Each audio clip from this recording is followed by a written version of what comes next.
Jink, welcome to the stream.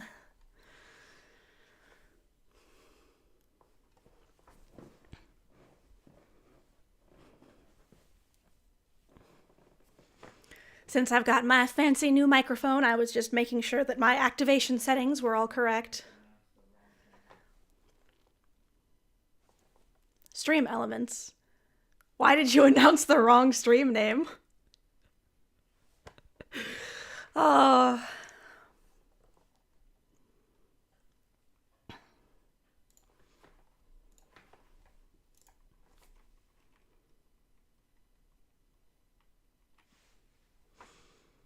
Which is funny because my Wamello announced it all properly, so who knows what's happening there.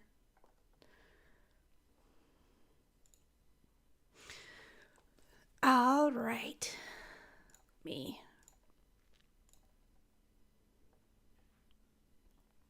I'm gonna make sure the game launches and doesn't have anything weird going on with it, and then I will reveal my outfit.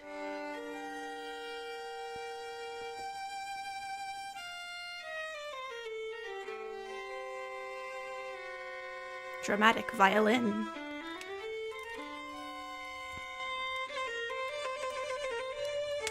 Alright, looks like we're all good.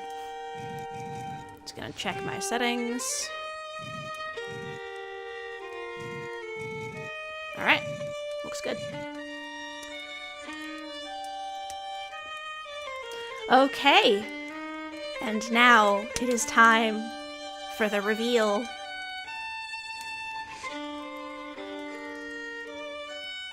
Right, can't have vampires without the emo violin.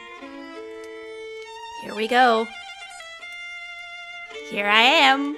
Ta-da! I am here.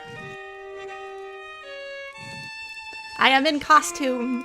I am fuzzy, but also still slimy.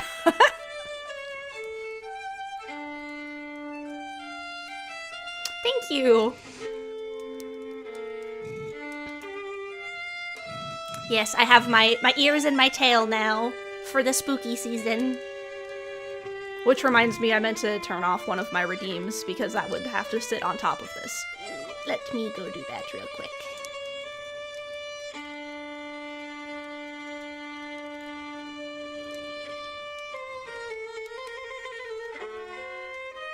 Gonna turn that off temporarily. Alright. Sluzzy. Perfect.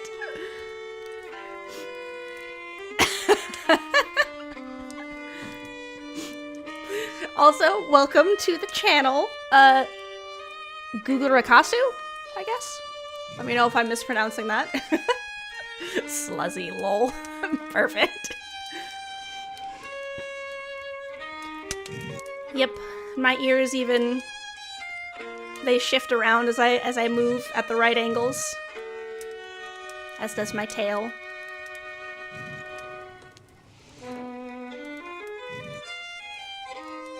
So yes, I am ready for the spooky season.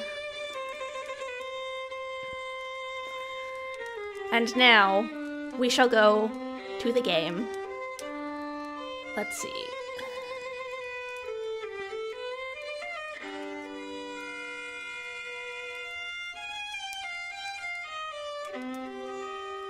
Here we are.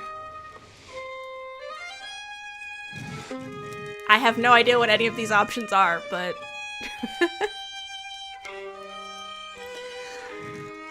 This is gonna be my first playthrough of Vampire Therapist. I would assume all this is DLC. We will... Right? Yeah, no, that neighbor is crazy. Since ads are gonna be starting in about 45 seconds, I will wait to start the game until then, and we can just chat a little bit. I'll go back to the chatting screen. We can hang out. Look at my fancy outfit. Yeah, that was bonkers. That's like some crazy Reddit post level shenaniganry right there.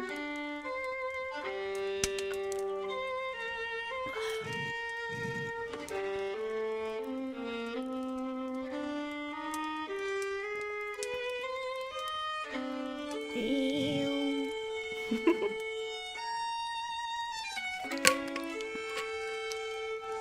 Whoops.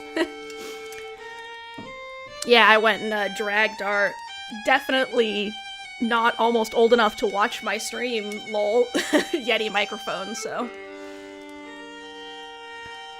Yeah, that makes sense. There's kind of that certain point where you're like, I think I'm done, actually, thanks. Back at my first job, back when I was but a wee school student, I was working for a realtor, and I guess just to kind of give, like, the setting for how absolutely bonkers this lady was, her assistant used to just sit there every day while working, mumbling to herself about what an absolute crazy bee. I don't remember what things Twitch allows. Like, female dog. Like actually using the swear word and everything. Like, she would just sit there mumbling to herself about, like, how our boss was insane and crazy and so on and so forth while working every single day, just bitching about her. But, let's just say that she wasn't wrong. But anyway, so me, being the little, high school student that I was like, oh, I want to take this Valentine's Day off to spend it with my partner, because why wouldn't you want to do that? That's what you do, right?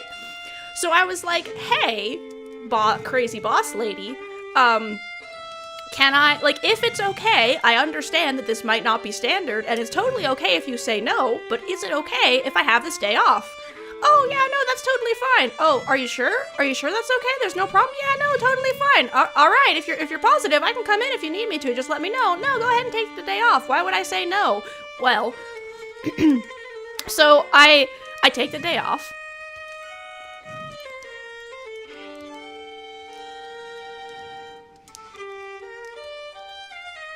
Wow.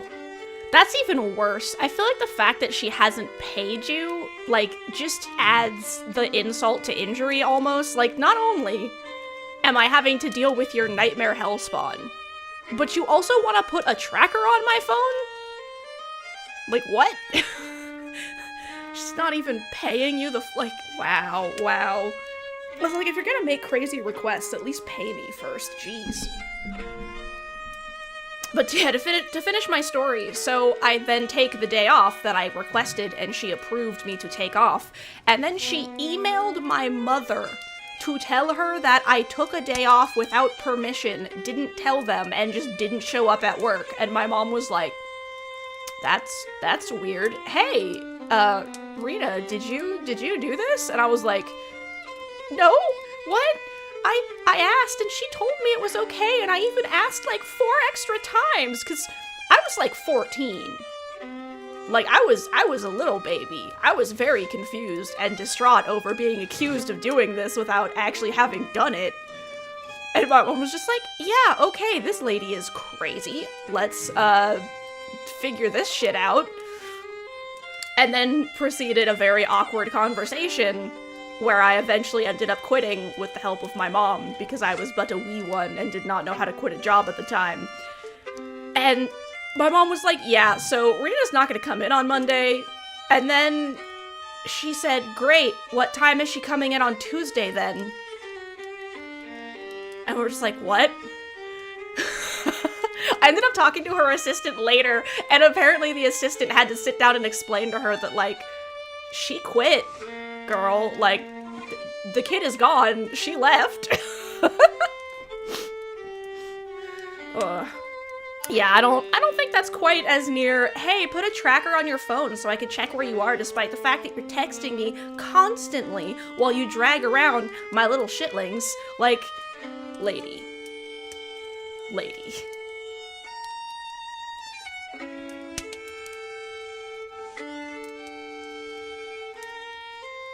Wow, some people, man, the sheer level of entitlement, this lady's given me, like, church vibes, in the sense that I've worked with some churches in my time as a bookkeeper, and sometimes, like, pay departments have the weirdest priorities. They'll be like, oh, like, I had one... Yeah, some people just have no decorum, indeed. That is insane. Oh, I can't afford to pay you this $100, but I can afford to buy a whole new bike. Oh my goodness. Since the ads are done, we will shift back over to vampires. Jeez. It's a 6... Like, oh, I can't afford to pay you $100, but I bought a brand new bike instead of sending 6.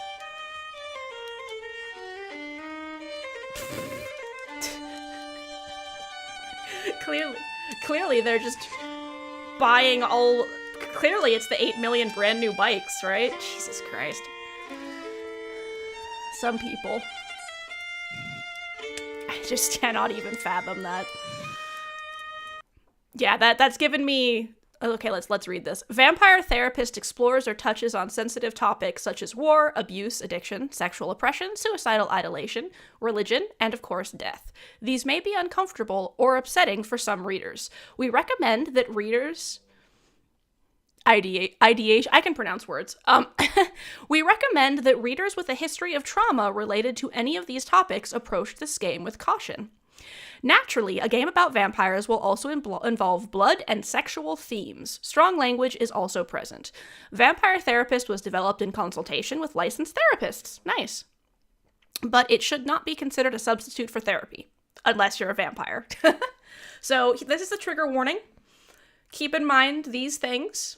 If it gets too much for you, obviously, you can mute the stream, come back later, any of that. I also do have other games if eventually the game just gets too dark for all of us and we want to take a little break. So yeah, all that. And yeah, Jink, I can totally understand why you would just be done with that shit. That is insane. If you were just like, yeah, no, I'm done, bye forever, I would totally get that. Some things are just not worth whatever amount of money you're getting from it, especially if you have another option. That's just not worth it.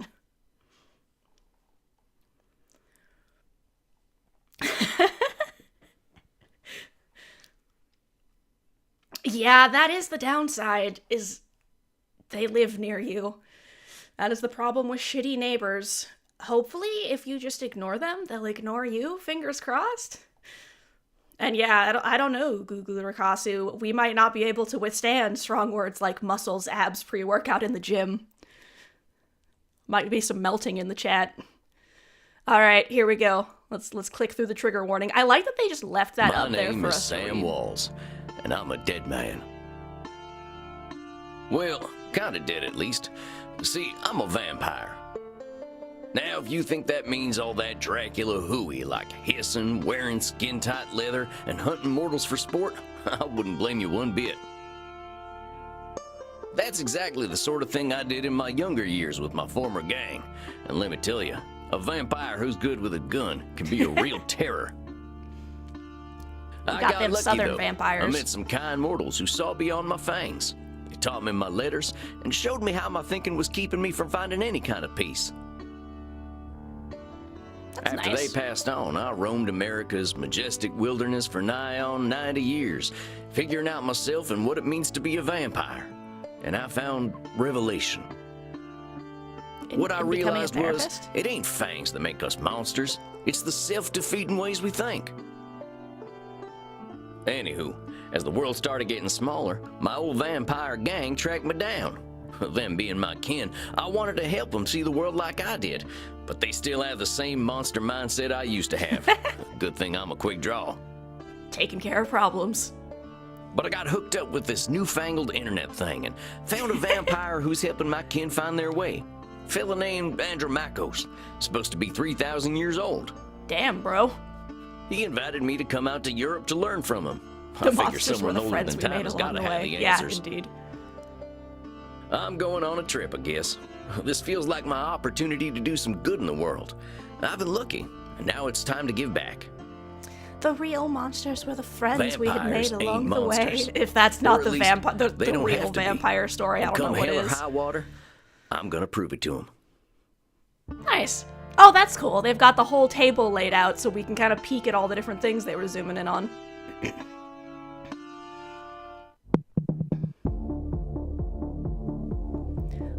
Leipzig, Well, I think and this I is the missed the address. date. Number 27, Clean Flitter Mouse Streeb.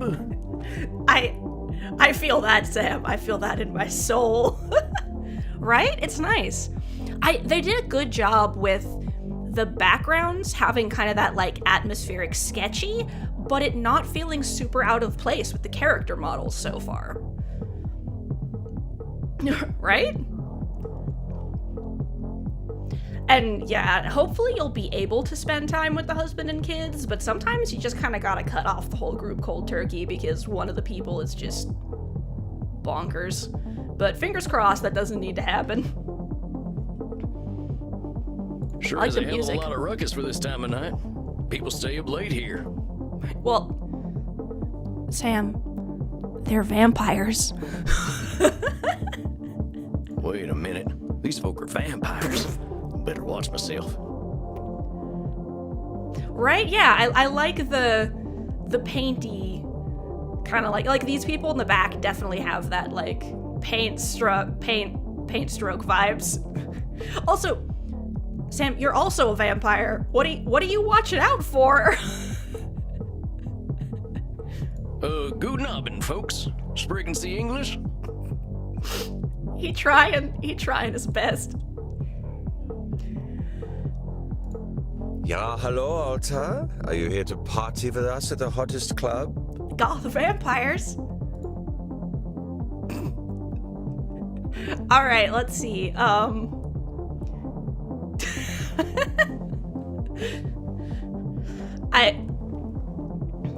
I am not up to date on German geography, but that is kind of funny. Sam Elliott is a vampire. Perfect. All right, so let's see. We're gonna tell them we're here to party, which would be hilarious. Ask about the dress code, also would be hilarious. Ask about and they literally just pronounced that name earlier. Andromachus? That's probably wrong. Andromachus? I can words. Ask about the club. Let's see. I want to ask about the dress code, I think, because, yeah. I don't think what I'm wearing will fit the dress code. You're right, Euro trash vampires. The cowboy look is total sexy, but you will get a bit sweaty. This guy knows what he likes. I hope we will all get a bit sweaty. They definitely know what they like. Good thing we run a little on the cold side, huh? Like, this is just whooshing him so hard right now. Don't worry, my Liebling. We make each other warm. Is this gonna whoosh him again? Reinhard, stop. Don't scare the American. I want to do that. Maxi Liebchen, you're so naughty tonight. No, you are the naughty one. Oh, I definitely ain't an American no more. Right? This is definitely giving. My partner and I saw you from across the bar and we liked your vibe. I guess they're looking for a unicorn.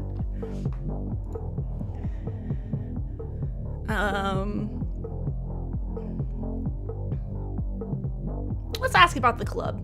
Well, what's so special about this club? Immernacht is the greatest club aller Zeiten. The owner makes sure everyone has a good time. If anyone acts without respect, they are banned from the club forever. Nice, good rules, good rules. You are free to do and be whatever you like, as long as you are harming no one. Yeah, that's a good boundary. Und I hear that they are now attracting sexy old cowboys. Shh, Maxi, he is old enough to be your grandfather. Oh, come on now. You're just flattering me. I'm only a couple 100 years old. Oh mein Gott, he is so cute, Reinhard. Can I keep him? All right, now I'm gonna actually ask about why I'm here. I'm looking for Andromachus.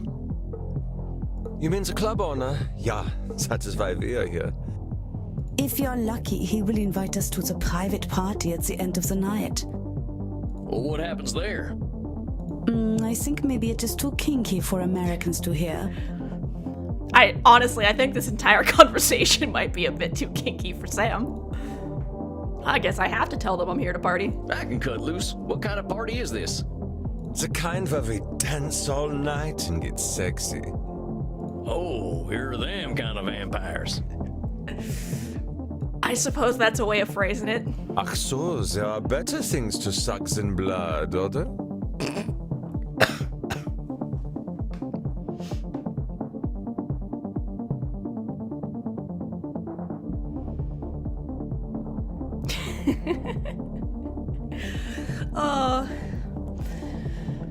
I'm gonna drink some water before I laugh too much and end up choking on it.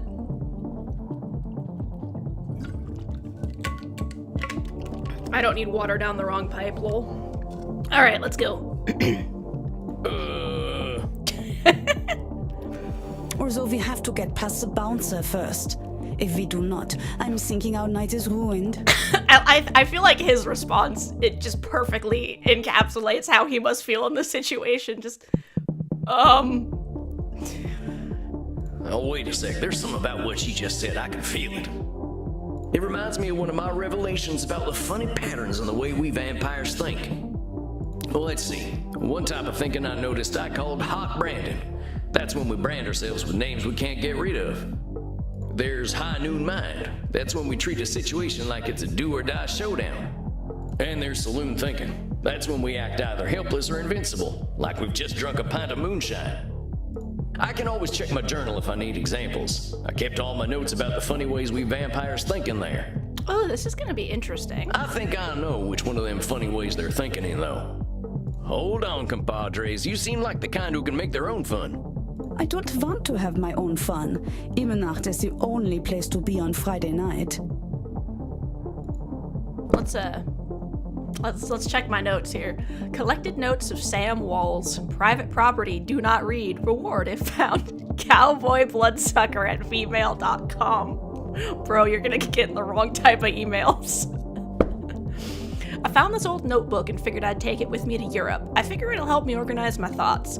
I'll separate it into sections so I can jump to them right quick. That way, when I need to get to a particular section of my notes, all I gotta do is hop over to that section. Easy as falling off a horse. And falling off a horse is real easy. Bookmarks. Let's go to cognitive distortions. The funny ways we think. I realize we vampires can think in funny ways sometimes, like reality's right in front of us and we just can't see it. Heck, pretty sure it's all humans who do that, not just vampires. We do think funny thinking in particular ways, so I figured I'd write them down so I don't forget them. I'll include examples so I can remember how they work. That's the part I'm here for. I'm here for the examples. High noon mind. Sometimes things can seem black and white, win or lose, famine or feast, live or die, like everything's a big showdown. It can feel like we've only got two options, win in the day or ending up with a stake in the heart. That's high noon mind. It's thinking in extremes and ignoring all the in-between. We stress ourselves out when the stakes are high. Examples. If I can't get the best saddle, my butt's gonna break, ain't no doubt. Either I show up ready to win the rodeo or I'd better just not show up.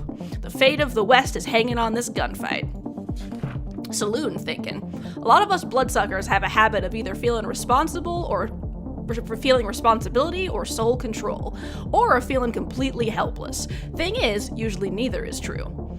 Feeling hopeless don't mean we're powerless, and feeling untouchable don't mean we're invincible. That's saloon thinking either way. Our real capabilities are somewhere in between. Examples. With my dark powers, vampires shall dominate the mortal world. Lol. If a mortal discovers our secret, it's entirely my responsibility to deal with it. I'm pretty sure this is high noon mind, but I figured I'd read all of them just for reference. I can't deal with the bureaucracy of international travel with my coffin. I'm stuck in the USA forever. Right? He is so cowboy. He is just 110% cowboy, and I'm just gonna throw this out there. I might start slipping into my accent a little bit while doing this because that sometimes happens when I hear that accent for a long period of time. I'm pretty sure I already have been, so if you catch my southern accent slipping through, that's why. It's because Sam is using it, and so mine starts happening as well. Hot Brandon. We vampires sometimes call ourselves awful names. I'm a failure. I'm unlikable. It's like burning ourselves with a big old branding iron. You know, I love how he called them in like the most cowboy-esque aesthetic possible. They've done a really good job, I feel like, so far with making the characters, like, they're clearly fitting into tropes, but they feel a little bit more like people who are in those tropes, not like just the, 2D character. Every time we look at ourselves, we'll keep seeing those names. Hot Brandon is just calling ourselves names that do no good. Examples: I missed that shot, I'm such a butterfingers. Crying over a horse, you're sappy as hell. That fella doesn't like wearing leather. He's only a vampire wannabe. These fucking examples, man. Alright. Amigos, you're putting too much weight on this thing. It's a nightclub, not a high noon showdown. The night's full of possibilities. Hello, we are playing Vampire Therapist. I'm gonna be therapist in all the vampires. I have already succeeded in my first cognitive whatever that was. I didn't quite catch the achievement. Reinhardt, I don't know what this means, but I like the way the sexy American talks.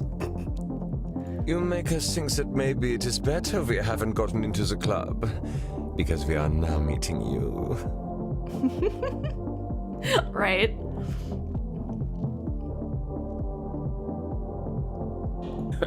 Hey, if meeting me makes your night better, I'm glad we met. I really gotta find Andromachos, though. You have to get past the bouncer. He decides who gets in and who doesn't. And he hasn't looked our way all night. Maybe I'll have a little word with him. Excuse me, friend. I hear you're the man to talk to around these parts. Yeah, this guy's definitely bouncer vibes. Right? Such German vampires, and yet no, Dirndl, I think is how that's pronounced. Dirndl and Lederhosen. I know how to pronounce that. Yeah, no Dirndl or Lederhosen in sight. Just black corsets and chains. This guy's got like an aesthetic going too. I like the stretched ears.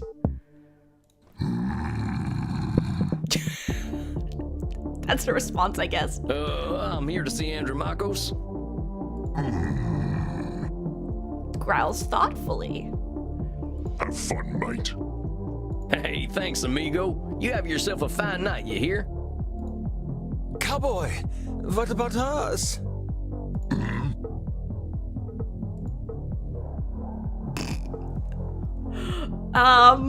That just seems mean. I don't know if I'm gonna do that. Yeah, sure, they're friends of mine. Have fun, mate. Well, come on, you two. We ain't got all night. Yeah. Hopefully this doesn't go badly for me. Dang, awful loud in here. Come on, my liver, dance with us! Oh, you kids have fun. I'll catch up with you later. Tarnation, I'd rather hear a gopher giving birth than this. That's a choice? I better talk to whoever's slinging drinks in this here saloon. They ought to know where Andromachos is. Right. But pardon me, ma'am. Well, look at you. We get a lot of 80s fashion in here, but not usually the 1880s. That's an outfit. I like her tattoos. Those are cool. Her hair's really cool too. All the character designs in this are so good. Like, I like how they've all clearly got a similar aesthetic, but the actual style they're going with is completely different for all of them. That's really cool. What can I get you, cowboy? The special's Red Bull and vodka. You down? I never drink Red Bull. I'm actually looking for the owner. He around tonight? Might be. What do you say your name was? Sam Walls, begging your pardon. Sam Walls, huh? I don't think I know anything about a Sam Walls. After all, I'm just a know-nothing bartender. That is hot Brandon right there. From where I'm standing, I see someone with style and confidence, not just a drink machine. Don't go branding yourself like that's all you are. Don't you go worrying about me, cowboy. The man upstairs warned me you were coming. I was just testing to see if you are who you say you are. Tell That's you good. what, let me give you something from our special reserve. I don't think you're looking for booze. Well, thank you kindly, ma'am. I was wondering where the blood was. I met some vampires outside, so I figured this was a vampire club. You met some goths, honey. They're here to dance and have fun. So all these people are mortals? How do you think the head vampire gets his blood? They can't wait to share it with him. It's a special experience. He's the only real vampire here. Well, him and Bert. Bert? You met him already. Bert, shuffle on over here.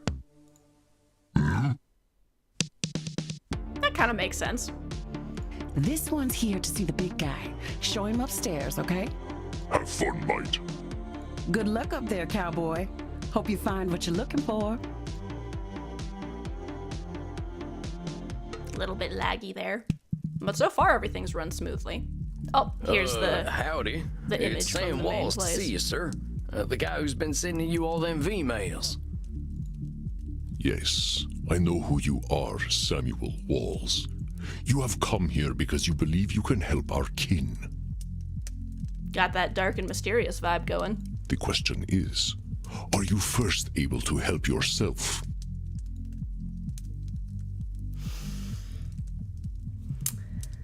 Getting into those psychological questions. Let's see.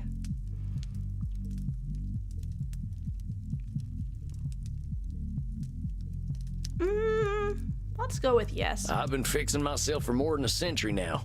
I don't think I need help. Then you must prepare to learn a most difficult lesson. Yeah, I kind of figured that was the wrong answer, We but all let's see. need help, Samuel. I am pleased that you have come to receive mine. Dang, you scared the heck out of me. You must allow an ancient vampire his games. He will play them regardless. I mean, yeah, at a certain point, what else you gonna do? Please, sit down. What an absolute pleasure it is to meet you at last. I found your messages most intriguing. Afraid there ain't much here in the way of intrigue. I'm just a lonesome cowboy looking for answers. You know, I receive emails every day from vampires seeking my help. You are the very first to seek my aid in helping others. This alone makes you intriguing. Well, dang. I think you're gonna be sorely disappointed when you get to talking to me. I'm just honored you're giving me the time of night. Bro, don't high noon mind yourself. I have unlimited time, Samuel. I am pleased to share some of it with you. That's nice. Our kind can be rather set in their ways. It is inspiring to see someone so young and eager to learn. Yeah, that's definitely true of some games. The V in video game stands for vampire. Okay, hold on. I don't have another game that has a V in it, and I wanted to make a joke about it. There it is, V Rising. Yeah, that's why V Rising is called V Rising, right?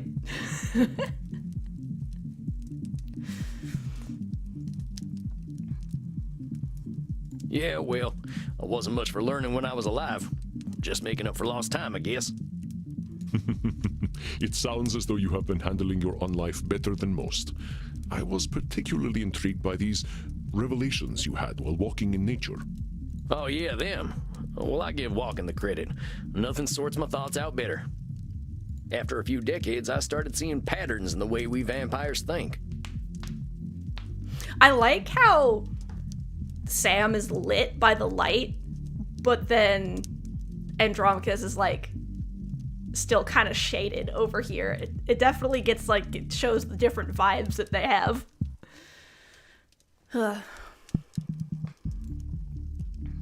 Can you explain some of these patterns? I've tried to explain them to other vampires, but it ain't never gone well. I can try, though. See, we tend to assume certain things just because we've been believing them since we were alive. Or we decide the world's against us just because we're hungry or tired or something. Right? Yeah, the he is the lives in the dark even though they're in the light. Yeah, because even when it swaps over, he is still darker than he is. So like, even when Sam gets darkened because he's not speaking, Andromachus is still shadowed more so than Sam is. Even when Andromachus is the one speaking, it's really interesting. And yeah, I like that we're getting so many more vampire games that aren't just like,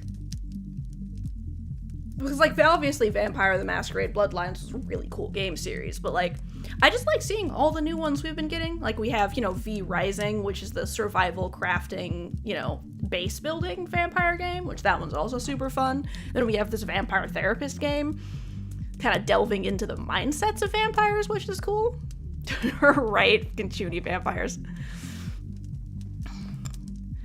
We got the Chuny humans who want to be vampires, and then we got the Chuny vampires who are like, I've got nothing better to do than just Chuny it the fuck up. Like, I've been alive for 3,000 years. The fuck else you gonna do at this point? And when we start tackling problems that ain't real, we ain't fixing our real problems. That make any kind of sense? Fascinating, Samuel. These revelations that you had in the woods, mortal psychologists have a term for them. They are called cognitive distortions. There we go. Cognitive whoozy what now? Bro. Cognitive distortions. They are exactly as you described them. I will explain in a moment. Please, tell me about these specific revelations you had. Let's just kind of go in order. Well, I noticed how we stress ourselves out by making everything a battle of do-or-die absolutes. High noon mind, I call it. Like that feeling you get right before a big shootout. I must confess I have no experience with this feeling. I engaged in mortal combat long before the age of gunpowder. But the sentiment you describe mirrors the words of my old friend Marcus Aurelius. He used to say that the magnitude of life's challenges often turn us into our worst selves. Yeah, like you can see right here. For example, Andromachus has been lit up because he's the one talking, but he's still a little bit darker in terms of shading than Sam is, which is really interesting. But like, it doesn't look off. It just kind of has like vibe. Yep, bro tuning it up over here. You mean Marcus Aurelius, the Roman emperor? Of course, his name was Marcus. Marky was a bedroom name. Yeah, this game is definitely going into the vampires be sexing. You mean you and the emperor were... It was ancient Rome. Penetration was similar to a handshake. Yeah. Yes. This might not be your vibe, Sam. My apologies. I somehow forgot you were American. But let us discuss this high noon mine. Bro, how could you possibly forget that Mr. American West Cowboy is American? He's like the most American to ever be American. I believe we can broaden your definition. Mortal psychologists call this phenomenon of binary thought polarized thinking, but I like to call it Nosferatu thinking. I'm gonna open up my journal since it's pinging at me. There we go. This is the part we already read, so yeah, we've changed it to Nosferatu thinking. Sometimes we can see things in black and white, win or lose, famine or feast, live or die. That's Nosferatu thinking in this extremes, and then it's pretty much the same otherwise, it looks like. Cool. Whoops. Nosferatu thinking? It means you are thinking in black and white. I get it. That's pretty funny. funny. Oh no, I'm laughing at the same jokes that Sam is. I believe it encompasses the breadth of the distortion. One is not flatly weak or strong, good or evil, smart or stupid, a success or a failure. The truth is far more complex and colorful.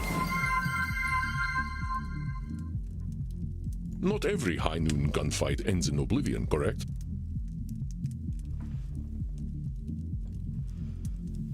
I'm doing pretty good today. I'm enjoying the game. It's definitely very funny, and I'm glad to see so many people hanging out in the stream.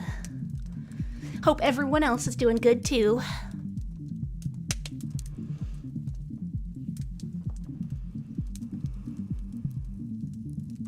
Yeah, the game isn't what I was expecting, but like in a positive way. Like they're definitely playing into the vampire thing, but in a way that really makes it fun. I'm really enjoying it. But yeah, that's true. Getting shot still ain't fun, but it ain't the end neither. A perfect example, Samuel.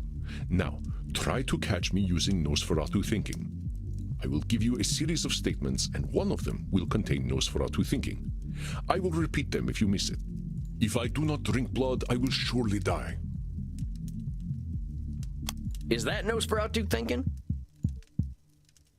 No, Samuel. In this case, I am not arguing with reality. If we do not drink blood, we die. This is a fact of being a vampire. Let us continue. I should have listened to the rest of Death the eventually statements. comes for us all. Mortals will always fear our kind. That's Nosferatu thinking right there. I've met mortals who knew who I was and weren't scared. Very good, Samuel. And even if you hadn't, to say mortals will always fear us ends any hope that they might not. Always is such a terminal word, is it not? That was actually a really good test because he gave a bunch of definitive statements, but some of those definitive statements were just true. So, Would you like to discuss more of your revelations with me? yeah, sure. I realize that as vampires, we can get the feeling of the power that comes with immortality and strength, but then we get hopeless and aimless over time. It's kind of like the fella you see in the saloon at the bottom of a bottle of whiskey. Either he thinks he can fight everyone, or he's crying into them last drops because he thinks life's hopeless. It's saloon thinking. Two extremes that probably ain't true. All right, sounds good.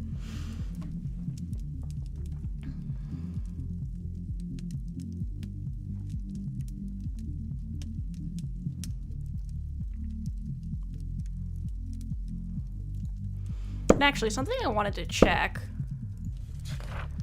Do I have any information in the client notes? When I start getting the therapy clients, I'll put my notes about them here. I'll update after every session. I figure I can see how they're doing over time. That is, if Andromachus decides I'm ready for this whole therapist business. Crossing my fingers. Just for writing my ramblings while I'm on this big trip, not my official notes. March 14th, 2024. It's been about a week since I boarded the Monster of the Seas cruise ship, and I gotta say, I feel finer than frog hair. Alright. People are here eating and screwing like there's no tomorrow on account of the fact that we're in the middle of the ocean. I've drunk from more necks in the last week than I can count, and since the ship's open all night, I rode a water slide for the first time in my unlife. People were laughing at me for saying yeehaw, but what else do you say to an experience like that? March 22nd, 2024. Landed in Rotterdam the other day. In Amsterdam, now arranging transportation for my coffin. Did some vampire sightseeing. Apparently, this place has been accepting of heathens like us for a long time. I went to a vampire coffee shop. They funnel in the stoners from upstairs to a secret club, and everyone has themselves a grand old time. Gave me the munchies something fierce. I could go for some blood chips, extra sodium, if you please.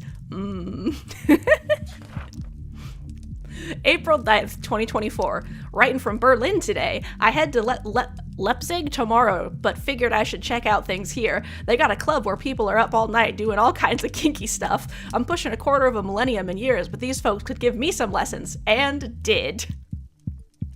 Met some fine folks, too. Apparently they've got a nice art scene here. There's even local funding for video game development. Ain't this some kind of world? I can't believe people are still playing Star Invaders and whatnot. I like it here. I don't even have to speak German. Ain't nothing more to read.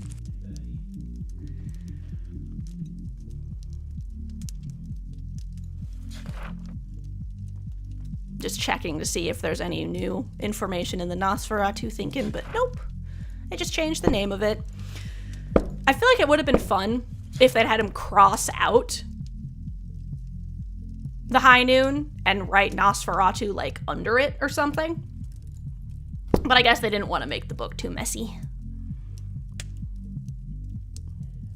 A fascinating observation, Samuel. Your saloon thinking was described in my time as the battle between hubris and nemesis, the twin excesses of arrogance and self-pity. Drinking some water. So how is everyone else liking the game so far? Curious to see the other opinions.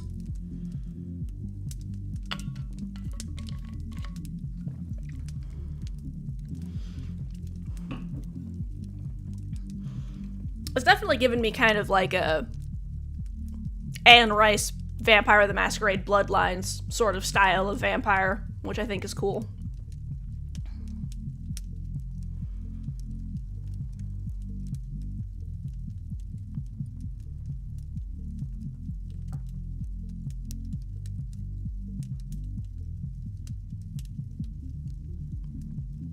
Oh man, it make me wish I'd gotten some schooling.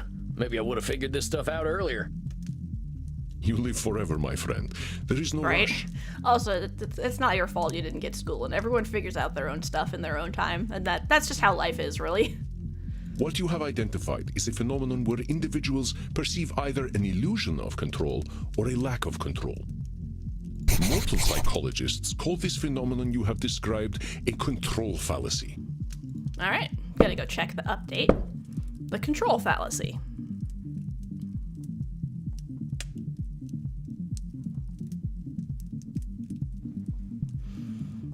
And pretty much the only difference is again, just the changing of the name.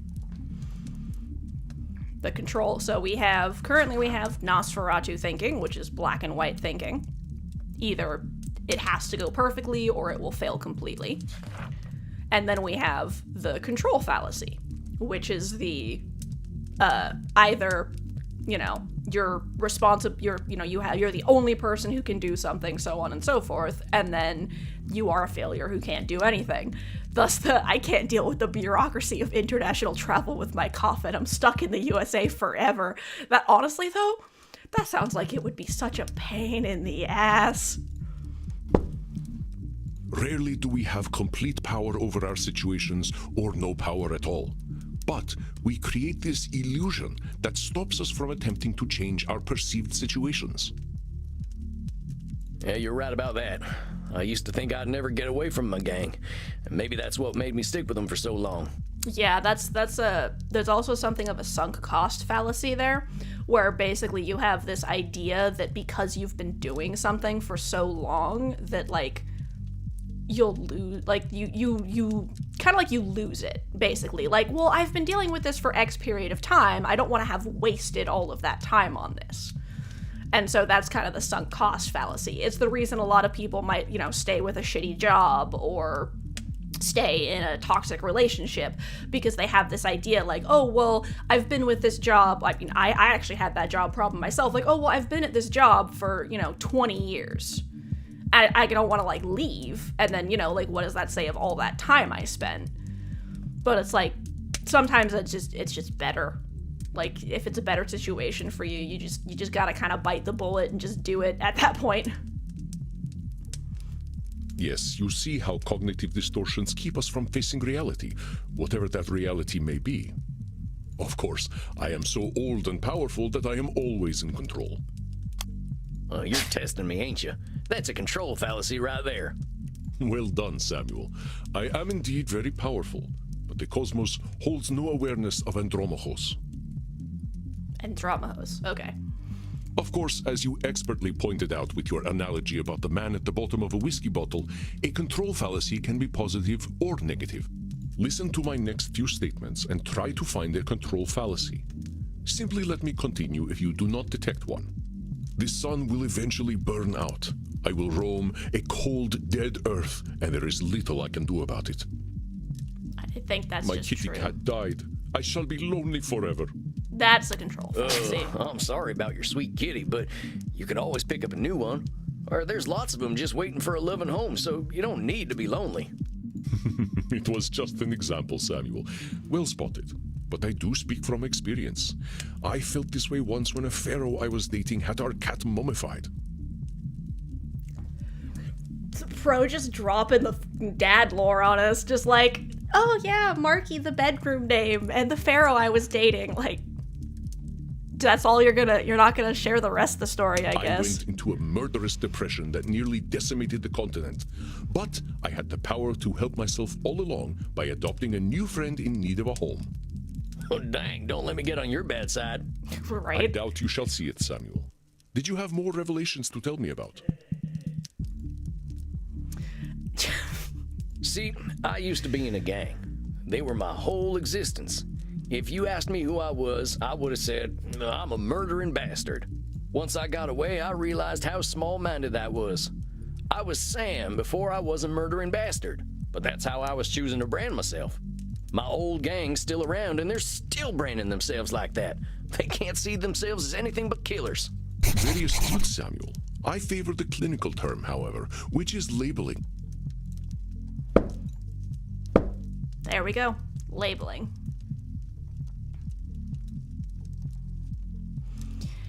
And one thing I find really interesting about some of these concepts, like with labeling, is like labeling isn't always a bad thing. It's when you restrict yourself in a way that has a negative outcome, because sometimes people can actually find things like labels to be helpful. For example, when people might find a label for themselves in the GSRM community, like, transgender, lesbian, asexual, whatever, demisexual, agosexual, like whatever maybe some people don't prefer labels. Like, I know some people who actually don't like using any labels for themselves because it makes them feel restricted, whereas other people like to have maybe just a general label, like non-binary or trans, but they don't like the specific detailed ones. Or for some people, they want the specific detailed label because that's what makes them feel seen and heard, and it just kind of helps them feel more comfortable in who they are. And, obviously those labels can change over time as you learn more about yourself, or, maybe just you change a little bit. And so it's interesting seeing kind of like the dual sides of all of these things. You correctly discovered that labeling is a reductive act. When we call ourselves names, even if we find them accurate, we create prophecies we are doomed to fulfill. And that's part of why you always need to be open to the fact that even good labels can change over time, because it both helps you continue to choose to do good things and also understand that it's not wrong to develop and discover more things about yourself over time, even if it means changes. For millennia, I thought of myself as a killer. It was not untrue that killing was how I made my way in the world. I was an unstoppable warrior and assassin. But with this label, I limited myself for ages. I did not only kill people, I also killed potential aspirations I might have had. Yeah.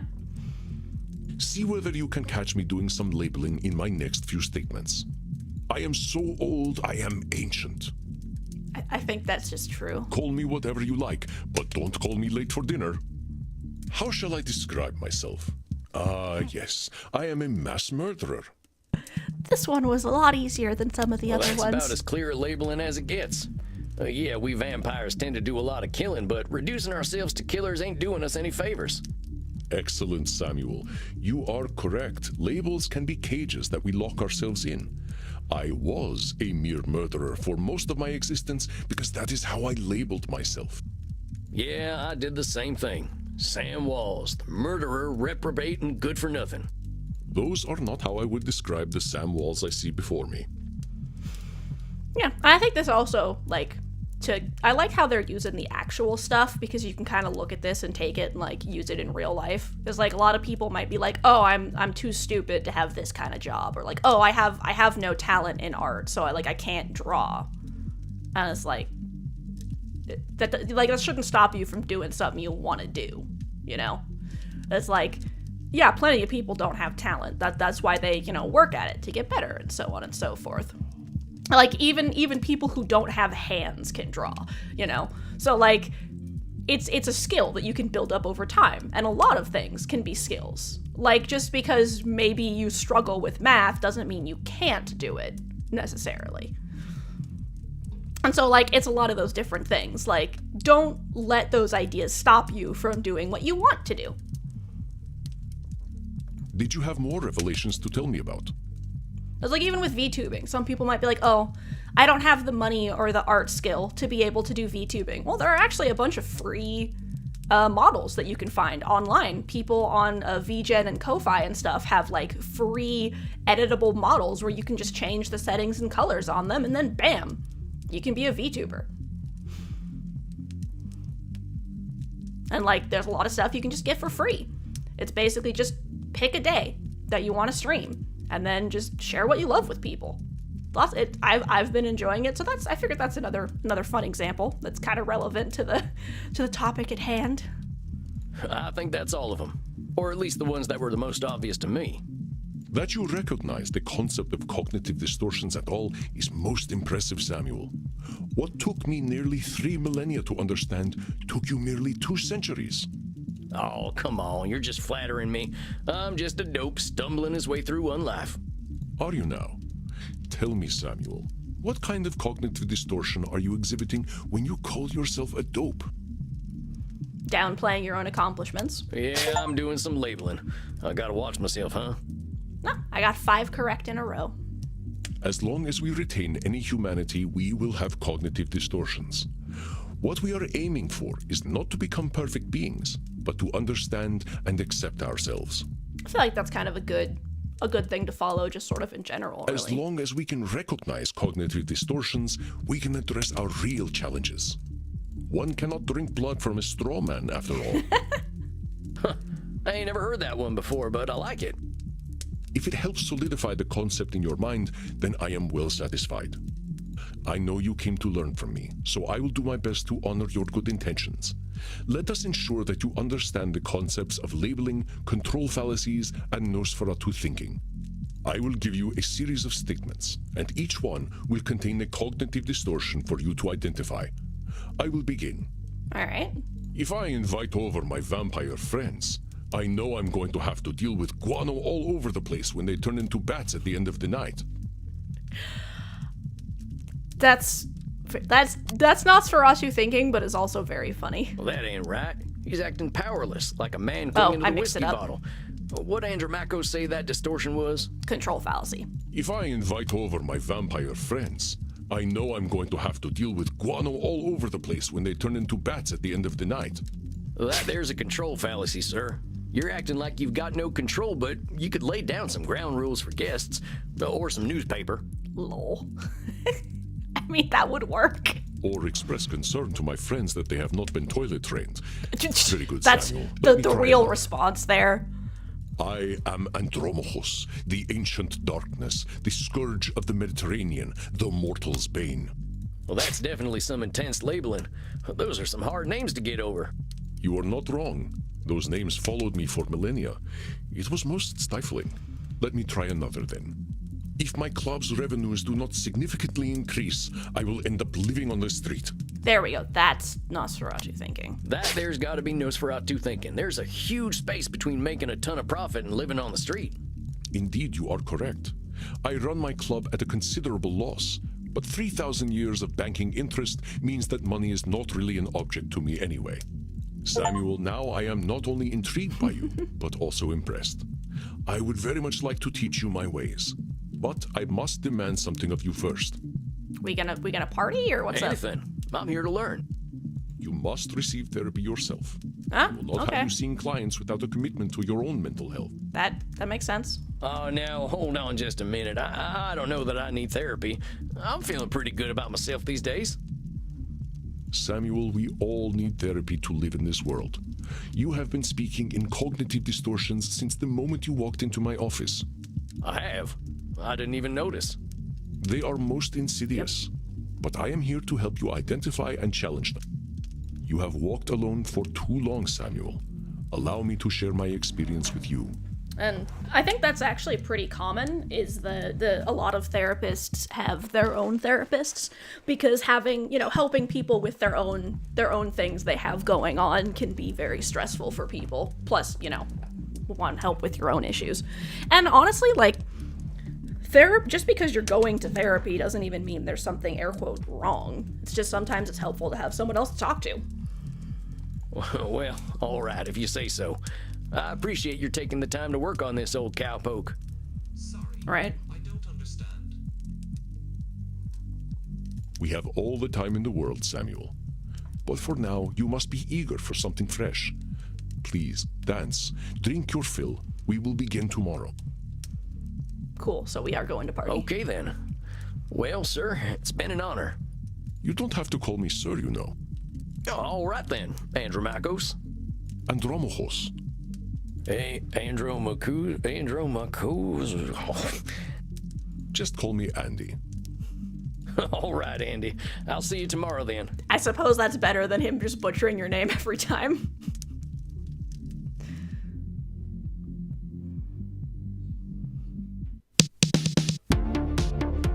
Party time. Dang, look at all them mortals, sweating, blood pumping. I am thirsty. There ain't no power on this earth that'll get me on a dance floor. Let's check my book. I have some new notes. Oh, that's good. Cognitive distortions reminders. We all make cognitive distortions. Cognitive distortion types aren't weapons to beat ourselves up with. They're just ways to categorize our thoughts. We can exhibit more than one distortion at the same time. And some distortions are even subcategories of other distortions. Important. Identifying cognitive distortions is just one tool in a therapist's toolbox.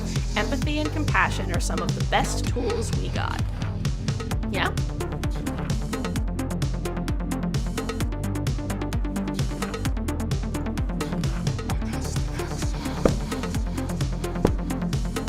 Maybe I'll see if the bartender's got anything for me. If it isn't Clint Eastwood again. How'd it go, cowboy? Seems I'll be sticking around. Guess I better get used to things around here. Good to hear. About time someone helped Andy with his work. Seems you vampires have a lot of problems to fix. Name's Crimson, by the way. Fine meeting you, Crimson. How do you know so much about what Andy's doing? Pillow talk. I'm his blood partner. Yeah, that makes sense. No shit. How's a mortal get hooked up with an ancient vampire? I'm a rock climber.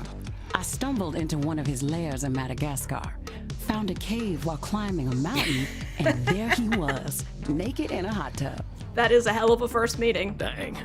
Must have been a sight. You ain't kidding, cowboy. Didn't expect a luxury apartment with a gorgeous naked vampire inside of a mountain. We hit it off, and he asked me to come back here with him. I like an adventure, so I said, what the hell? I'll date the gorgeous Dracula. But what are you doing talking to me, cowboy? The blood's running hot on the dance floor, and these kids don't mind a little biting. Ain't no way I'm dancing. There's gotta be a better way to get something fresh to drink. Reinhard, look, it's the sexy old guy again. You should buy us a drink, old guy. You'll probably get lucky. Actually, you will definitely get lucky. Pleasures of the flesh ain't exactly what I'm after tonight. That's because you haven't experienced these pleasures with us yet. Buy us a drink and you will discover great satisfaction by uns.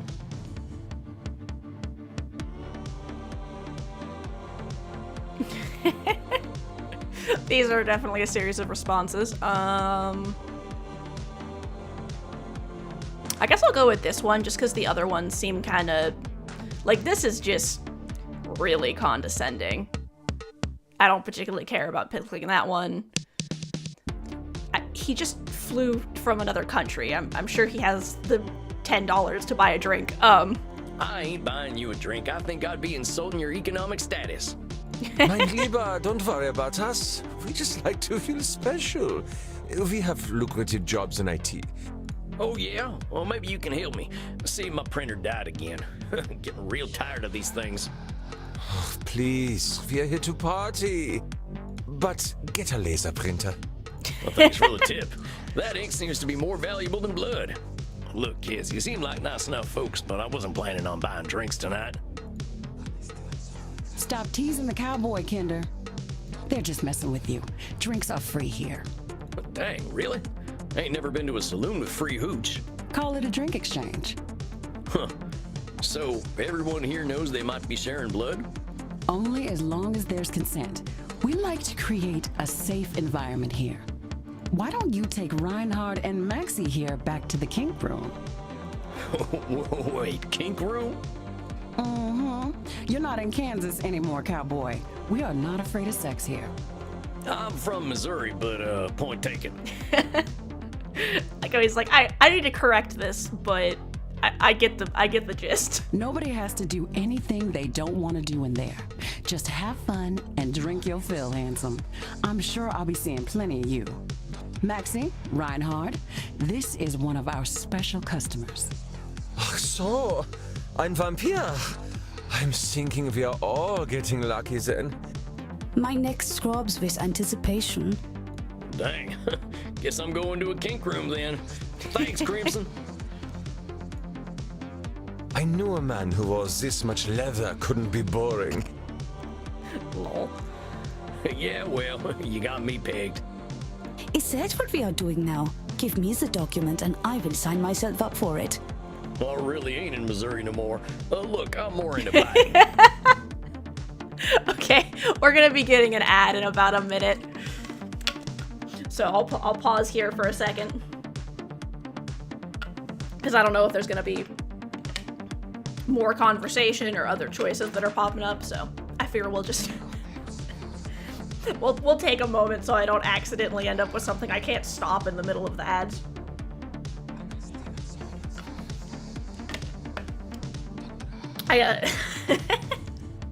That content warning wasn't joking around.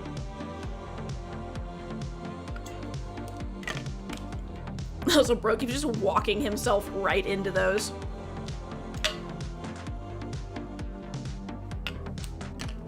Like, his email. Like this. This email is gonna get you, more than you bargained for there. Cowboy bloodsucker.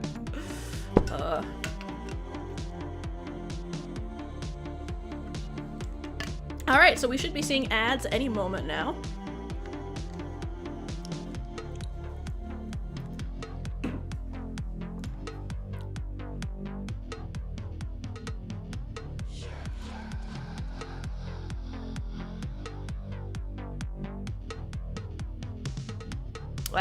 They gonna start anytime soon? Man, every time this happens, I'm just like, okay. Just dance to the music, I guess.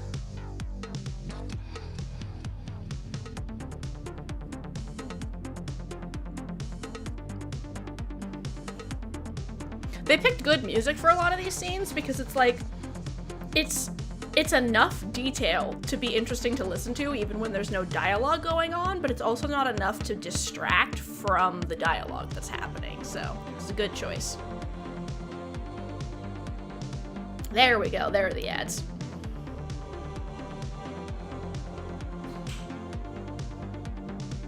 Yeah, you can definitely tell they actually were talking to actual therapists for this, so that other part of the content warning definitely makes sense. I also like how we can see that, like, despite being a rural cowboy, he's not, like, a jerk.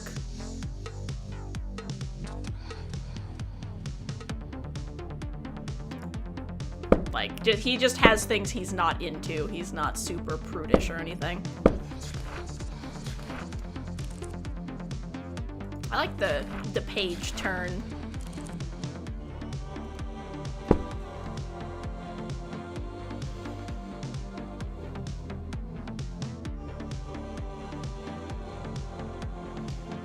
I hope everyone's been having a good day today. I've been very excited for stream. I actually have a bunch of different games that are very Halloween themed. I have this one. I have, I want to get the name of this correctly. The Dark Queen of Morthlone, which is one where you play as like a boss in a dungeon who's just fighting an immortal hero, basically. Every time you kill him, he just comes back. And then I also, won a little giveaway on a Twitter, so I got a Little Witch in the Woods, so I will have all of those things to play over the October season. Very excited. I might do a couple extra streams, like I might do 2 streams a week instead of 1, just because I want to be able to play more games with you guys, but I will make sure to try to let everyone know ahead of time and try to keep it on like a consistent schedule and stuff, so that way it's not just like completely random and people can kind of fit it into their day-to-day plans. The nice thing is I've got the ads set for the 3 minutes every hour. So after this, we will have another hour free of ads. Looks like we got about a minute left and then we will be moving on. Yeah, I figure Halloween we will do just spooky games. So we're gonna have Vampire Therapist, Dark Queen, Little Witch in the Woods, potentially I might play some of my other games, depending, but probably those ones since those are new, and I want to try them out. It's also always fun to play some of the nice indie games. We've been getting a lot of really good indie games recently, it's very exciting.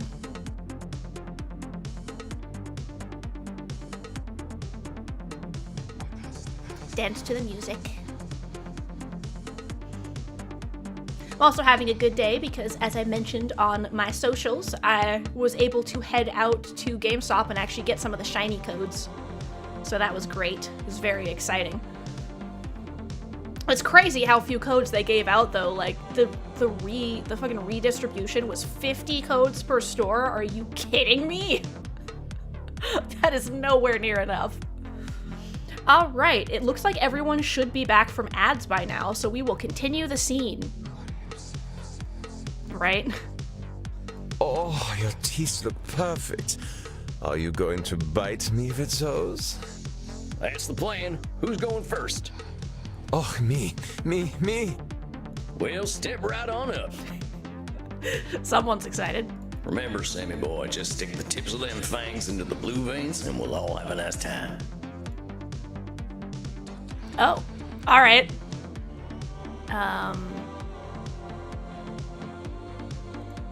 Oh, das hat sich gut angefühlt. Oh, that's a good thing. Is it my turn yet? Sure thing. Come on over. So, like,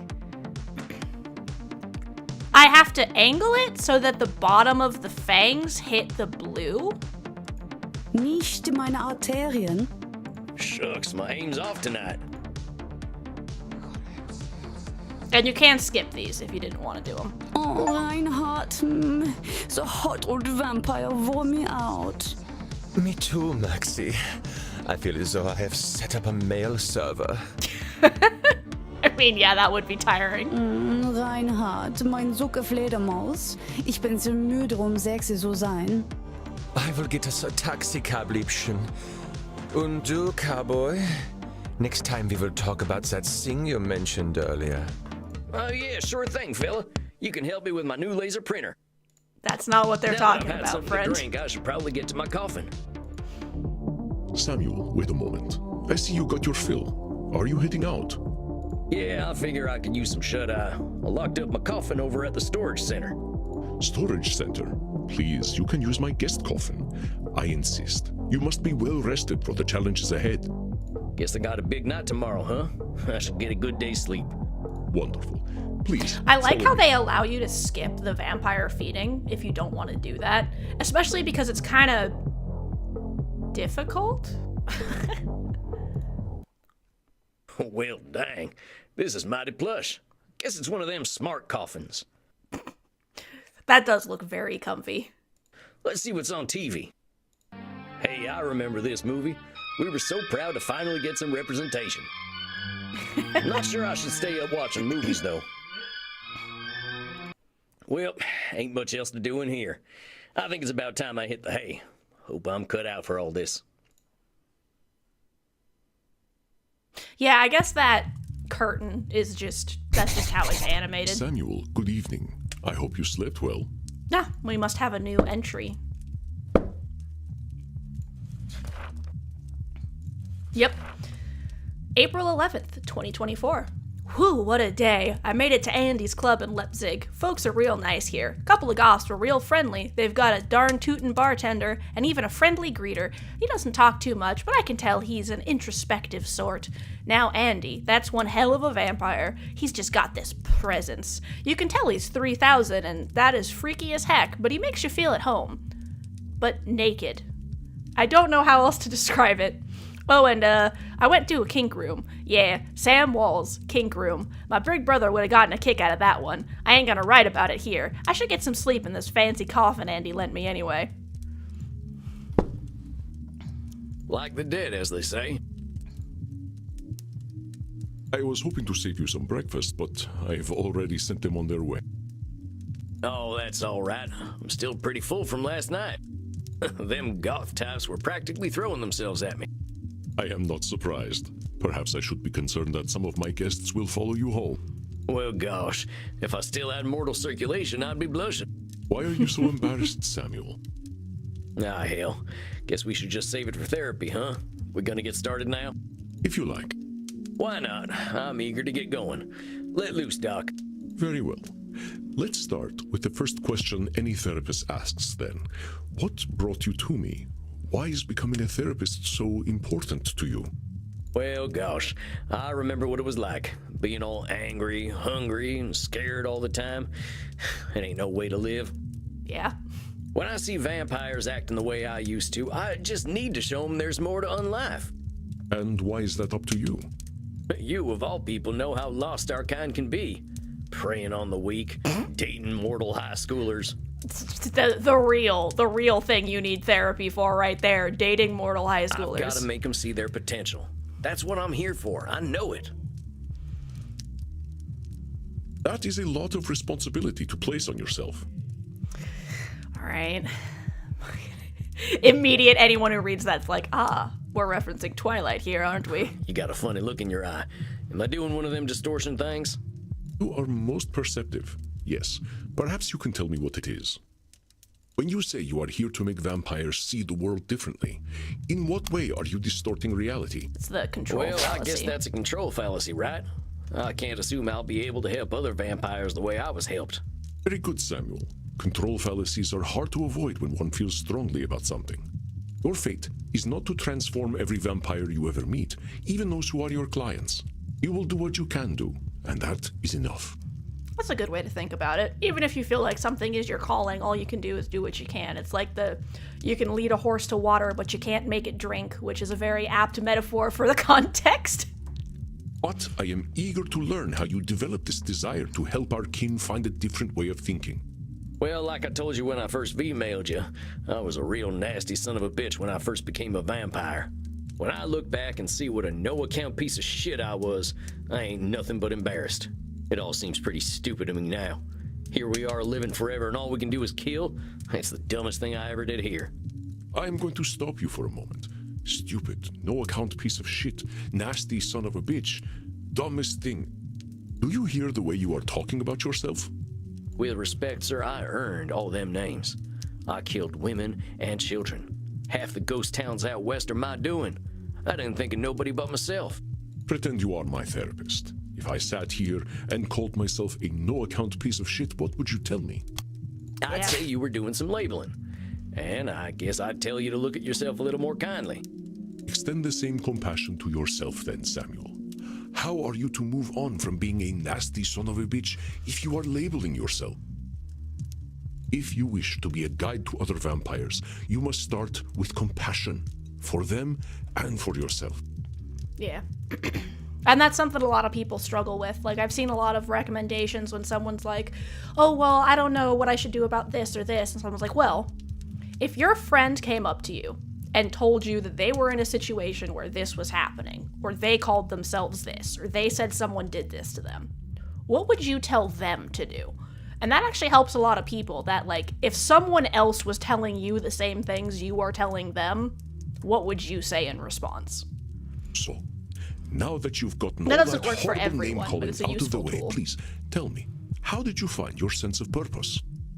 Well, I was on the run, you see. The Wild West was ending, and the Pinkertons were starting to get the better of my gang. I went into hiding and found a strange group of folks out in the country. They knew I was an outlaw right away, but they didn't judge me for it. They didn't even care that I was a vampire. They welcomed me like a friend, even shared their blood with me. They taught me how to appreciate the beauty of the night, and I started seeing things I'd never noticed before. They taught me my letters, philosophy, and how to question things instead of being scared of them. I think about them every day of my own life. They somehow freed themselves of all the judgments of the time and were better off for it. These must have been the 19th century American transcendentalists, yes? Yes, sir. I'm glad I died when I did, because their like just don't exist no more. Once my community died out, I started walking. That was something else they taught me how to do. There ain't nothing like having a walk and a think. I walked in nature for about 90 years and just took in all the grace and beauty of my country. I guess I was kind of selfish, though. I should have been helping other vampires the way the Transcendentalists helped me. Sometimes it's okay to be selfish. Why?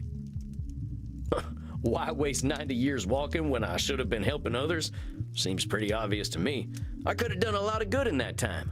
But your should turns that which you could find fulfilling into a duty. You create an extrinsic motivator. Should statements are another cognitive distortion, something created by your own mind. Nature asks almost nothing of you. All right, let's look that one up too. Should statements. Sometimes we judge others and ourselves with arbitrary rules on how things should be. And then we get hoppin' mad when our expectations aren't met. Also known as an expectation gap in some cases, but it depends on the context. I would say an expectation gap is probably like a subset of a should statement. So like, if you're expecting something and then you don't, it's why you need to communicate your expectations properly with people so that you can actually like do that. But yeah, for should statements, that would be, oh, well, I should be doing this. That's actually something that hits people with chronic illnesses a lot. Like, oh, well, I should be doing the dishes instead of reading. I should be doing this piece of work instead of relaxing. I should be getting up and taking a shower before I go, you know, eat breakfast or whatever. And sometimes it's just like, you just gotta do what you can. And it's okay to be selfish. You don't always have to do things for other people or what you're supposed to be doing. You can just do things for yourself sometimes. A lot of people would actually say most people need to do things for themselves more often. Should statements can put a lot of pressure on us, but there ain't too many universal rules. Heck, we should probably be dead because our hearts ain't beating, but it seems that ain't true. Examples: I'm a vampire. I should live in a castle. When you're in a gang, the gang needs to be your family, and no one else. A cowboy must never show fear. I like how all of his examples are, like, super relevant to him. Even if your should comes from a place of good, it creates undue pressure. And what do we do once we are pressured? We resent the shoulds. We procrastinate. And as you know, we have a lot of time to procrastinate. Yeah. You got that right. Why do today what you could do next century? Exactly. Should statements remove the intrinsic joy from that which you find fulfilling? Hold on, though. Ain't there some things we really should do? Of course, there are things we must do. But nature herself tells us what they are. We invent the rest. Here, let me give you an exercise. Listen closely. See whether you can find the should statement that is a distortion. I should go to the vampire dentist. You know what they say. If you have bad fangs, you get bad blood. That's just a health thing. I should drink blood today. I should take my blood partner Crimson out on a date. That's probably the should statement, but... I should be wary of sexually transmitted diseases. Did you miss my should statement? Let's try again. Yeah, I think it's probably the date one. I should go to the vampire dentist. You know what they say. I should drink blood today. I should take my blood partner Crimson out on a date. That one was actually another good one where they made it, like, super subtle. Saying you should take Crimson out on a date is a should statement. You've turned something you want to do into something you have to do. That's right, Samuel. You know, I couldn't be more pleased with you. Your time in nature was clearly well spent. Well, thanks, I suppose. I like that way But of if you don't looking mind my at it. saying so, I hope you're treating that mortal lady right. I think that's a good way of looking at it, is things that you want to do shouldn't be, oh, I have to do this, because that's definitely the type of thing that's definitely going to help trigger some executive dysfunction. And obviously, like, with certain things like ADHD and chronic illness and stuff, no matter how you reframe your thinking, that doesn't always mean you can do it. But sometimes it can make things a little bit easier if you reframe your thinking, because you can help add those points into your brain not fighting against you. It's like people trying to figure out, like, oh, I have trouble when someone tells me to do something, so I should make my reminders not this way. Or I have trouble remembering things on my own, so I'll just set a reminder to help me remember. It's just one of the many tools. So yeah, this is interesting. I like how it gives a lot of things to think about. I'm enjoying the game so far. Thank you. Please, ask her yourself. I imagine she would share her blood with you. You look like her type. Hold on. I've only been in Europe for a couple of days. I ain't gonna go after my teacher's girlfriend. She does what she wishes, and that is why I chose her as my blood partner. Samuel, even if it beats no longer, you have a good heart. I think you will be an excellent therapist. These types of comments are fun. Also, that's such a nice thing to say. So far, that good heart of mine hasn't amounted to much, but I'm willing to give it my best shot. You are uncomfortable with praise, aren't you, Samuel?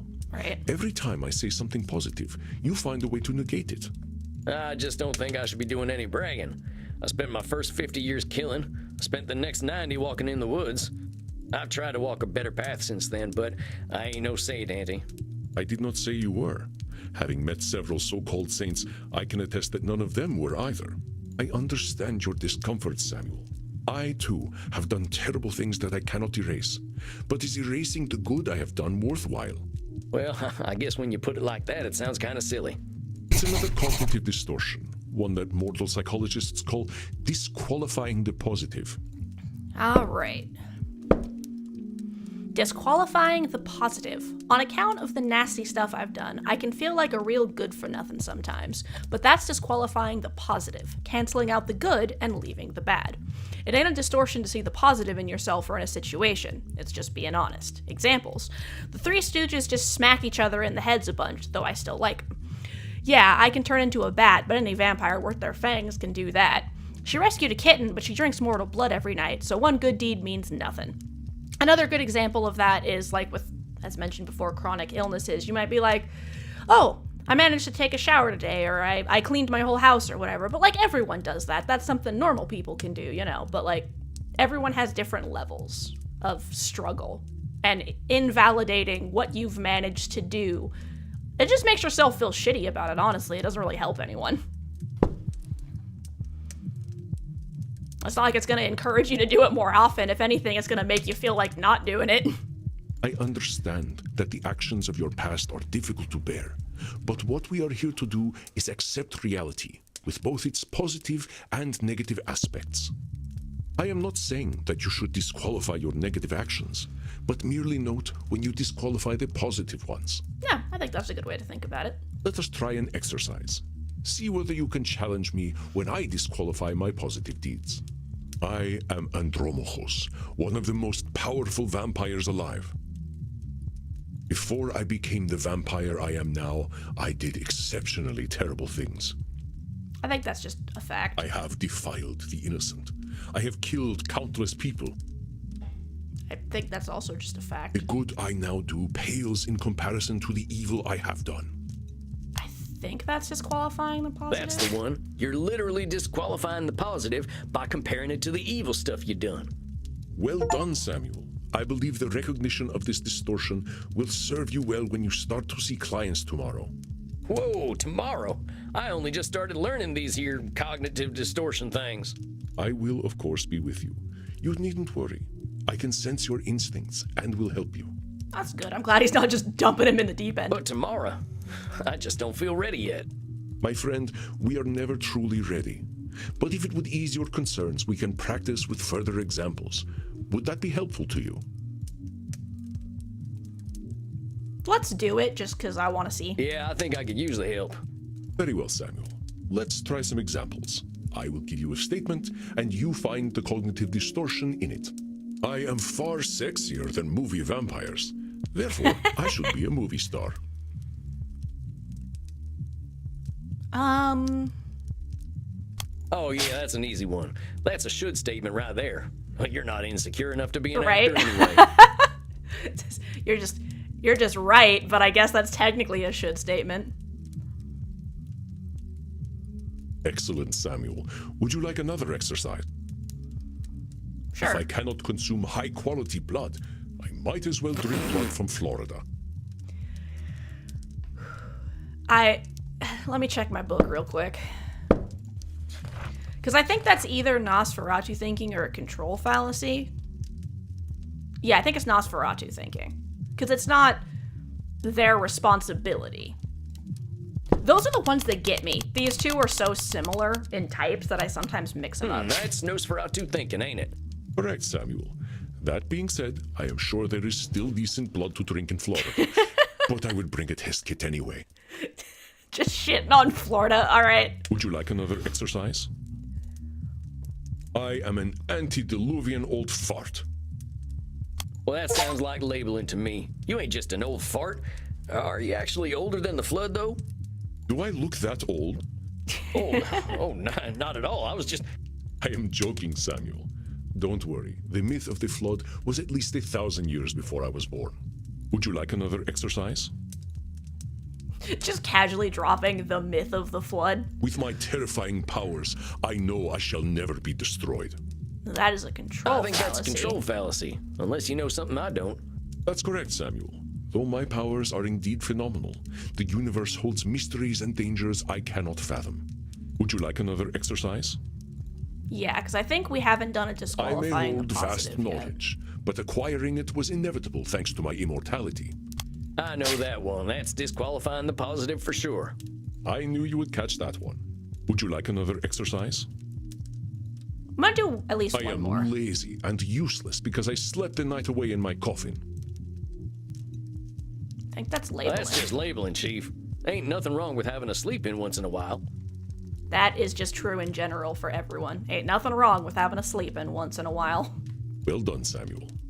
Would you like another exercise? I think I'm good. I think I'm good. All right, Samuel. You must be hungry now. I suggest you get the liter inside you. We have a big night tomorrow. How much is a liter? Just get enough to drink, Samuel. We will not be able to work if you are hungry or tired. Now, please excuse me. How much I is do a have a liter? date with Crimson tonight. I suspect I shall not return until nearly morning. Oh, yeah, of course. I hope you have a nice night out, Mr. Andy. You as well, Samuel. Rest in peace. Like, that's accurate, but like vaguely morbid? Threatening? I don't know. Rest in pieces. Like, it gives that kind of vibe. Ah, Samuel, glad to see you are awake. Your first client is on his way. We are gonna read the... Yeah, this was actually exactly what I was coming for. April 12th, 2024. I learned some more therapy stuff today. Right, rest in peace for a vampire is very funny. That's why I'm like, it fits, but it also feels vaguely like a threat. Figure I've been doing a lot of this disqualifying the positive thing. I feel like I've got to be humble after the shit I pulled back when I was a bastard, but maybe that's just the shame talking. I mean, yeah, it's accurate. Andy says I'm ready to start seeing clients now that I've got my head wrapped around the whole cognitive distortion thing. Can't believe it's all happening so fast. Went for a nice walk exploring Leipzig. There's a music school here and the kids are always performing stuff. I tried asking for Oh Susanna, but kids today don't appreciate good music. Dang kids with their CD-ROM music. The wax cylinder was fine. What, already? Okay, Look, Boomer. Mr. Andy, sir, are you sure I'm ready for this? These are people's brains I'm messing with. Fear not, my friend. You are a powerful vampire in your own right. To be so young and have so much empathy is quite a gift. That's nice. All you need to do is listen, and I know the truth will reveal itself to you. Shucks, wish I had your confidence. Well, to a limited extent, I can see the future. If you are about to misinterpret a client's distortions, I will set you back on the right path. That's an interesting way to describe that game mechanic. He's just a little precog. You can see the future. It's not that impressive, really. You start to see the patterns after 1,000 years or so. Well, dang. If seeing the future ain't impressive, that's gotta be a distortion. Disqualifying the positive, it's gotta be. You barely require my aid as it is. If you need guidance, I will provide it to you telepathically. Don't think about it too Nice. much. When you are 3,000, such things will cease to impress you. Let us look at your first client's case file. Dr. Drain, huh? He ain't got no first name? Let's see. Dr. Drain, 408. Name, Dr. Drain. Age, 430. Gender, male. I like that they have gender on there instead of sex. That's good. Thumbs up. Origin, English. Intake information. Dr. Drain, they did say male instead of man, so that does kind of... We'll have to see how they do other ones. Dr. Drain is a class of 1614 graduate of the Royal College of Physicians. He has been studying the nature of blood for the last several centuries, became a vampire after a post-mortem blood transfusion experiment, now runs a global pharmaceutical research company, is now concerned that he has developed an addiction to a drug of his own formulation. Suggestion: detected strong irritability on the phone. Investigate Drain's drinking and sleeping habits. Many vampires go by one name. Families and titles seem to become more abstract after a certain age. Yeah, that makes sense. Huh. So is it funny that he kept the title? Indeed. You catch on quickly, despite your habit of disqualifying the positive. This has some information in it, so... Oh, there's the client record. Nice. So I can go look at that whenever I need to, and then I'll probably be taking notes after each session. I like how they have this, so if you come back to play it, like, way later, you can just be like, who the fuck was this person again? I will let you work now. I shall be meditating in my coffin, but I will sense when you need my help. But Samuel, I know you can handle this. Be yourself, and all will be well. What I also find interesting is I just realized that he's on the darker side of the room. as well, because the lighting from over here is blue from the stained windows, but the lighting over here is warm because it's like yellow. So they specifically have warm lighting and cold lighting, but they've tied it together by having the light from the stained glass windows being blue, so he doesn't seem off compared to him, because they've done that nice split where the warm lighting in the background and the cold lighting in the background tie in his cold lighting. But then they also have some of that cold highlight on him, so it doesn't seem odd. Because his undertone is more like a gray-blue, and his undertone is like a very orange, so. Whoosh. There he go. Satan bless it all, I hate flying! Hey there. God's blood, what on earth are you? Rude. My name's Sam. I'm the new therapist. Make yourself comfortable, Dr. Drain. And American as well. Good God. It's not enough for you lot to take over the world of the living. Even the halls of the dead aren't safe from you. Oh well. I suppose your lot are all into this touchy-feely stuff, aren't you? Lol. And ignorance, even American ignorance, is bliss, I suppose. Oh, sweet ignorance, how I do wish I knew thee. I think irritable was an understatement. Damn it, how am I gonna work with this fella? I gotta ask Annie. Are you all right, Samuel?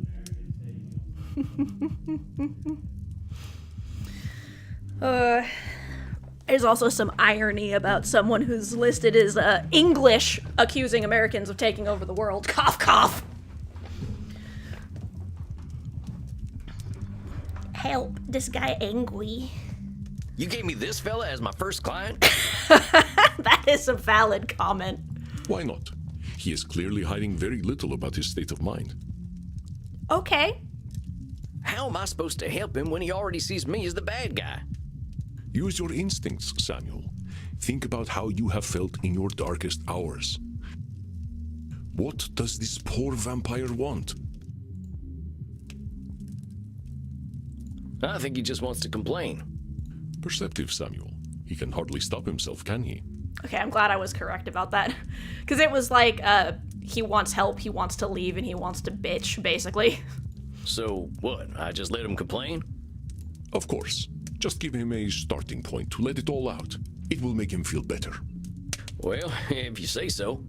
Yeah. And that's actually a good point. It's like therapy isn't always about, you know, digging deep into all the issues and the big questions. Sometimes it's just talking to someone to just get shit off your chest. That's actually why sometimes they say, like, for some people, just having a conversation with, like, a friend or, like, a streamer, a wall, like, a journal, literally anything. Just, for some people, talking about things just makes them ruminate on it. And then for other people, talking about it just gets it out of their system. You just gotta figure out which one of those types you are. Don't worry, Samuel. You are doing wonderfully. I will release your time now. Well, are you just going to sit there? I was just gonna ask how your trip here was. My trip was bloody wonderful. Until my familiar got a flat tire and I had to fly 30 kilometers here as a bat. That does sound shitty. I hate being a bat and I hate flying. Do you know an owl tried to eat me? That's fucked. Me, a creature that has lived for centuries, treated like common prey. I'm surprised he was even interested. You should see what an ugly little beastie I am when I transform. Well, all I could do was screech and squeak until he went away. Well, I suppose I'm alive, in a manner of speaking anyway. You all right there, pal? Yes, I'm fine. Well, I'm not, of course. I wouldn't be here otherwise. But for the sake of conversational integrity, fine. I take it you've read my case file and know why I'm here? these fucking options. His horse died. No, he has an addiction. You're here for an addiction problem. Yes. Embarrassing, isn't it? Everyone's got their own issues. What's to be embarrassed about? I remember when Ulysses S. Grant was president. Didn't seem to bother him. Oh, well, of course. How wonderful it is that I share the mental failings of people who only live a single lifetime. Hey, come on now. There's a part of us that's still mortal. Can't help that, just like we can't help being dead. So I'm discovering. Look, I just need some tips and I'll be on my way. Just give me all the tricks. Whatever one does to make addictions go away. That's not how that works, fam. Tips? Let me think. Yeah, there's no easy solutions. Partner, there ain't no tips that'll magically cure you, but I'm here to listen. You know, I never in my life thought anyone would ever call me partner. Like partner, but not with a T. And I know how you English love your tea. Thank goodness we can still process tea. We cannot live on blood alone. Oh, that would be Can you imagine the only thing you can ever drink is just one thing? You just get one thing and that's it. You can never drink anything else. Oof. So yeah, it sounds like they can still drink different types of liquids, so at least they have more flavor profile in their life. I appreciate the concern, though. I must admit, I rather saw myself above this whole addiction thing. I tell you what, let's not worry about being above or below anything. You're here now, so let's see what we can do. Yeah. What exactly are you addicted to? It's a form of plasma, a catalytic compound of my own design, a necessary component of my own scientific goals. Yeah, the mythology where any sort of setting, it's like with like robots or aliens, you know, anything. It's you can still eat it, it just doesn't do anything, which would make sense because they still have all their organs and shit. Though if their bodies are now changed to process blood, I could see why certain, like in some mythologies, that certain solids wouldn't work. But yeah, there's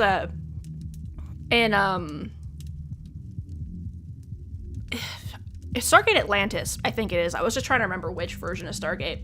It took me a split second because for some reason my brain was giving me the wrong name. The Wraith are a species where some insects that like feed on like the blood and stuff of other species eventually infected humans and created kind of a hybrid species.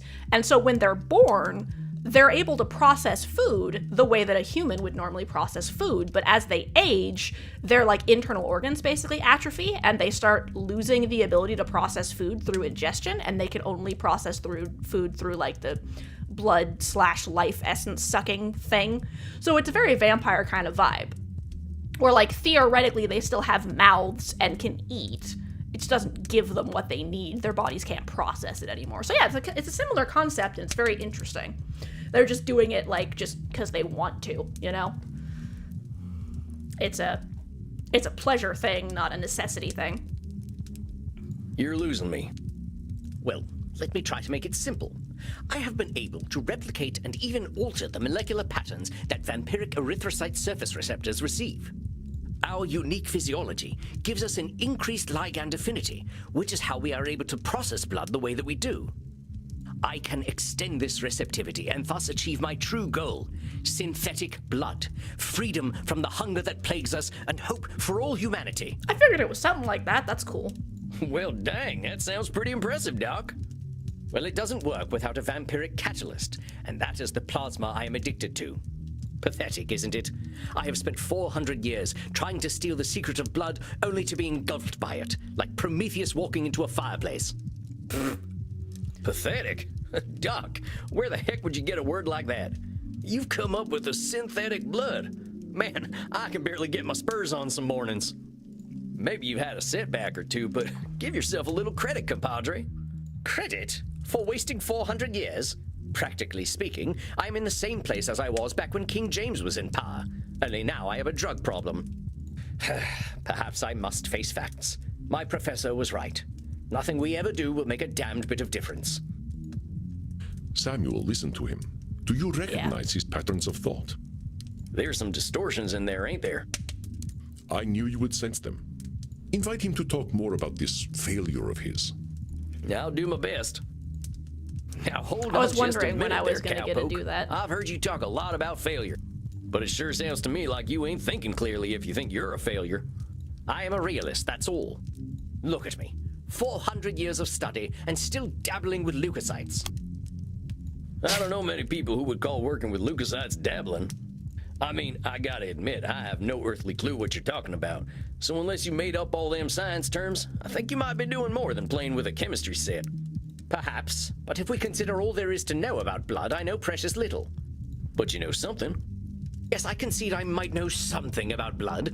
I would hope so after 400 years. That statement is a mood. I would hope so after X period of time. I've made that own joke myself. Like, I mean, yeah, I would hope I'd be considered an artist after getting a Bachelor of Arts degree, like that kind of thing. You still got more knowledge about blood than most, whether it's been 4 years or 400 years, amigo. Let's get back to what you were saying, though. I'm saying I am surely the oldest, most well-studied doctor in the world. I should have achieved more than this. I wonder who told Dr. Drain that he needed to do so it's much. a should statement, not a control fallacy. I'm saying I am surely the oldest, most well-studied doctor in the world. I should have achieved more than this. Well, who said you should have achieved more? Isn't it obvious? I should have something to show for 400 years of work.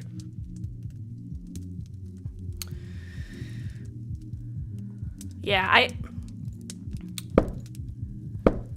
on. My cognitive distortions. Yeah, I need to remember the original names, because I think those helped a little bit too. Like, this one's the High Noon, and this one's the Saloon. Because I think that, like, trying to remember that might help a little with those. And what happens if you don't? Absolutely nothing at all. Well, that's my point. That is not as encouraging as you think it is. Ain't meant to be encouraging, just showing you a little reality. Well, it's all my fault, really. I cannot seem to motivate my scientists to reach the necessary level of dedication. It's always shocking to me how little urgency mortals have around death.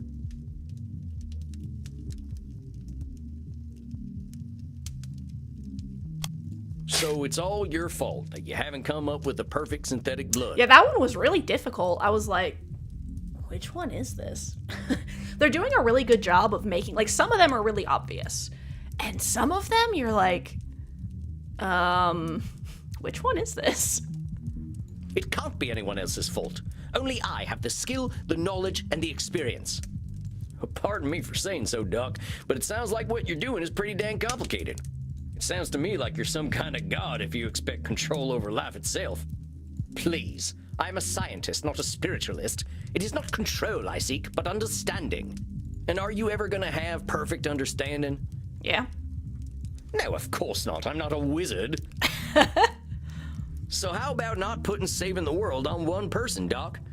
That is a simplification, but I take your point. As I was saying, now that I'm addicted to my own drug, I have joined the ranks of mortal celebrities in my utter irrelevance. Now, why would you go and label yourself irrelevant? Okay, cool, I was correct. What else do you call a man who has nothing to show after 400 years? I reckon I'd call him by his given name. Slapping a label on yourself don't do nothing but weigh you down. Oh, well played, cowpoke. Perhaps I am being a little dramatic.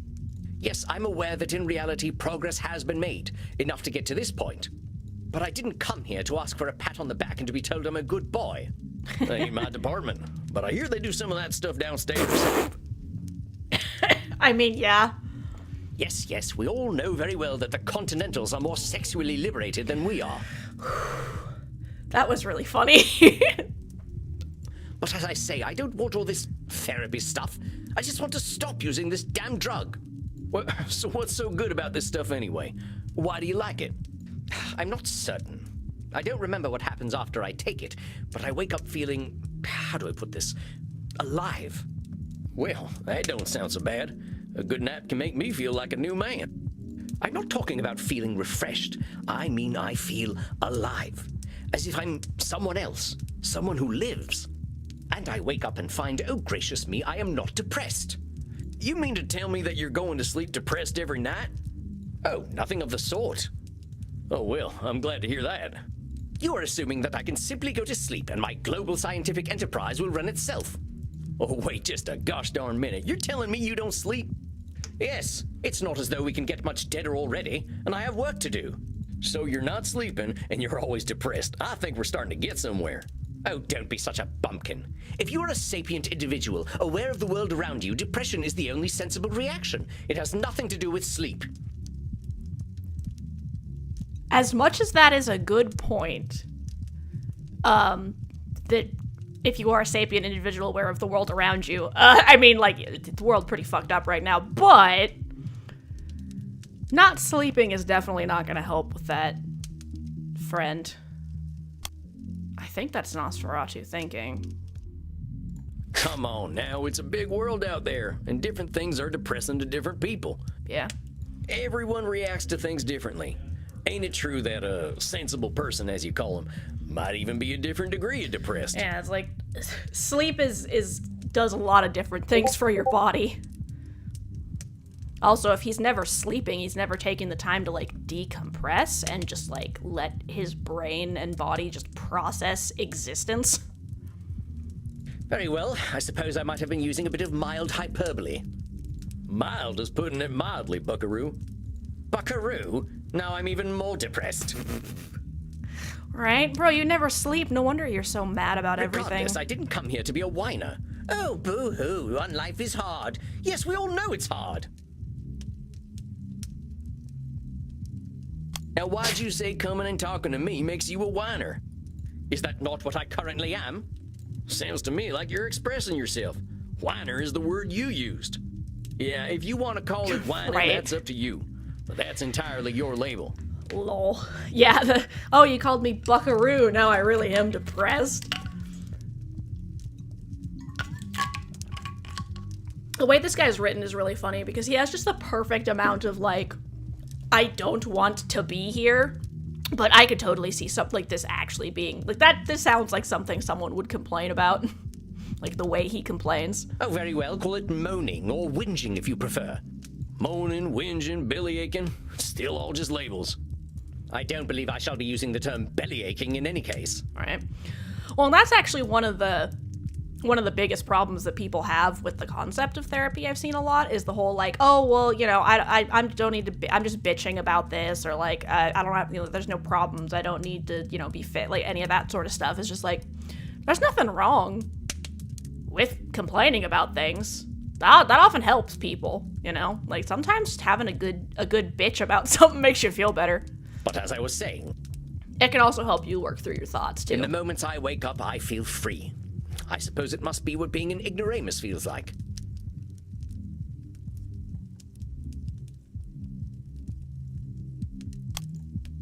So, for once in his life, he experiences a positive feeling okay. and he immediately invalidates it. Perhaps we could simply diagnose him as English.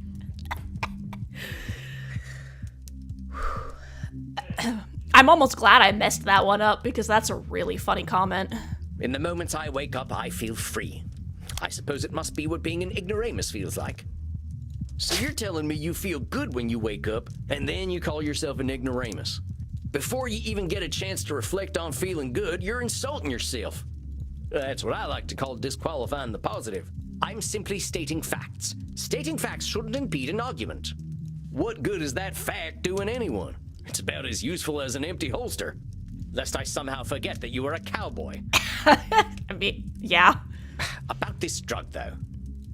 Oh, very well. I suppose I might be discounting my experience. I don't know how to say this, amigo. You really don't like letting yourself be happy. Honestly, I'm failing to see the problem with taking this stuff. Seems like it's making you get the rest you need and it makes you feel good. What's the problem? First of all, I do not need to rest. And partaking of this plasma does have downsides. What kind of downsides? I do not know what happens when I partake of the substance. However, when I wake up, I feel refreshed.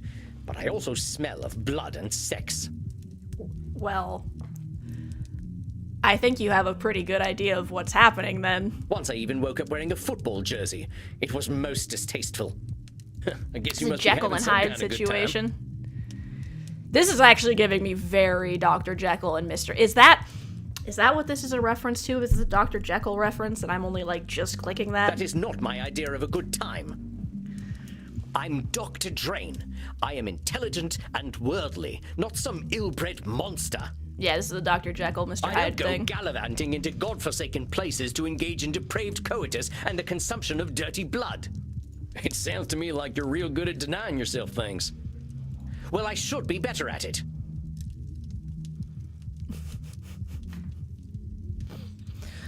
Ugh. You know, Doc, a wise old vampire recently told me something I'm about to tell you. You keep talking about the things you should be doing. You, compadre, are shoulding all over yourself. That's a way of phrasing it, I guess. Oh, well, that is vivid, isn't it? I can now add incontinence to my already considerable list of faults. I'm being serious. I'm listening to you tell me I should be doing this, and I shouldn't be doing that. But who gave you all them shoulds and shouldn'ts? I don't know. It shouldn't matter, should it? I've been dead for over 400 years. It's the oldest stuff that sticks with us, amigo. We all got traumas. Ain't that a mood? Heck, we're dead, man. That's traumatic no matter what. What we gotta start with is you. You've been through a lot. Don't rope yourself up so tight. Listen, we're doing good work already, I know it. Now, let's not push too hard. I would really like you to think about where all them shoulds are coming from before we meet again. And be good to yourself, all right, partner? Don't feel like you gotta go cold turkey on that plasma stuff. Yes, well, all the same, I'd rather not do it at all. Is that actually gonna happen, though? It might. You're dipping into it tonight, aren't you? I was thinking about it. All right, partner. Just give yourself a little compassion. That's all I'm asking. I'll admit, you've given me some things to think about. Not pleasant ones, mind. Those are usually the things we have to think the most about in terms of introspection, unfortunately. Though sometimes it can be positive. Well, that's one thing I find interesting. Not all introspection is negative. Like figuring out your identity, for example, can be a very positive experience. Or even sometimes like figuring out your physical boundaries or why you're feeling a certain way can result in very positive feelings. You can handle it, partner. You're way smarter than I am. Yes, well, that is certainly true. Very well. I shall do some reflecting, inasmuch as our kind can reflect. I shall see you in precisely 4 weeks, then. Farewell, Sam. I like how the chair just goes whoosh! I knew you would do well, but that doesn't make me any less pleased. Well, that was a hell of a rush. That fella's holding on tighter than a holster to a gunslinger's hip. It felt real good to help him look at himself a little more kindly. Good, Samuel. Treasure this feeling. But also rest. Go downstairs, get something to drink, relax in your coffin. Next week you shall see a new client. I think they will be an interesting challenge for you. I bid you good evening, Samuel.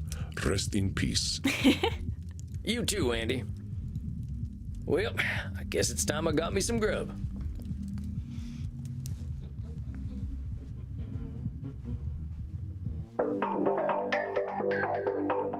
Well, that's it, I guess. My first client. Can't believe I'm doing this therapy stuff already. I sure could use a drink. I'll check in with Crimson. Well, if it isn't Yosemite Sam, how you doing tonight, partner? Better already, hearing from someone from the States who knows the lingo. I'm not from any states, cowpoke. District of Columbia girl here. I figured you must have been coastal. You sound a little more, polished than I do. You should hear my German. Oh, maybe some other time. My brain's full tonight. I had my first therapy session with a real client. Oh, yeah? How do you think it went? I reckon it was a bullseye on my end. You should have seen me. Labeling, blam, disqualifying the positive, kapow. I'm glad to hear it. Someone has got to sort these vamps out.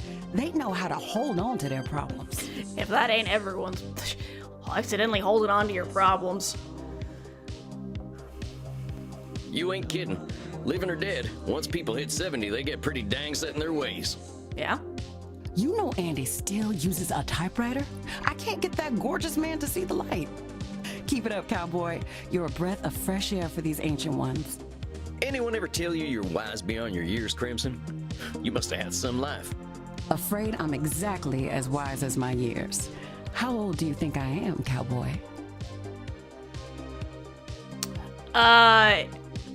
Yeah, that... I think I'm gonna go with that one. I'm gonna do the gentlemanly thing and not hazard a guess. You would have gotten it wrong anyway. I'm 50 years young. 50? I died around that age and I looked like shit. But you ain't a vampire. Alright, that wasn't even an option. Like I told you, I'm Andy's blood partner. He shares his blood with me too, just not enough to turn me into one of you. I've been 30 for a good while now. But you ain't joining our team? Sounds like a story. Not for tonight, buckaroo. I bet you're thirsty after a big night. This implies we will get that story eventually. I'm curious. I guess she wants the option to opt out of the living forever thing at some point, which I could see why someone might want that option. Andy told me to give this to you. Oh yeah? What is it?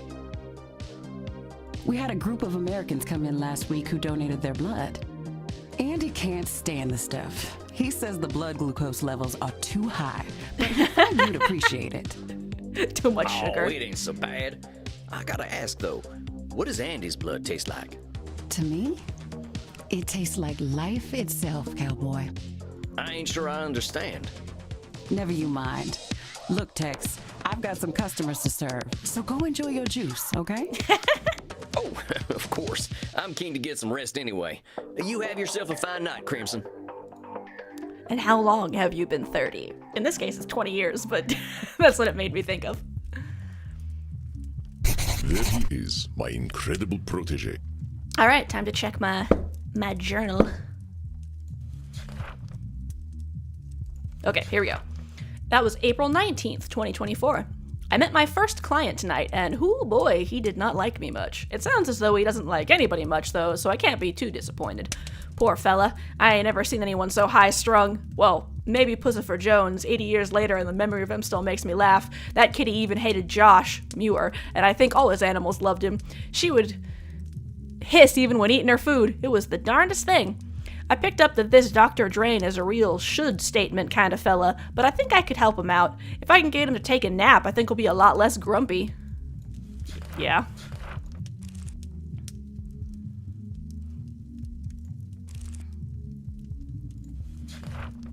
Ah, there's my session notes. Dr. Drain is addicted to a plasma that makes him black out and do things he dislikes doing. He likes a logical approach. He doesn't sleep. Irritable. Maybe because he's not sleeping?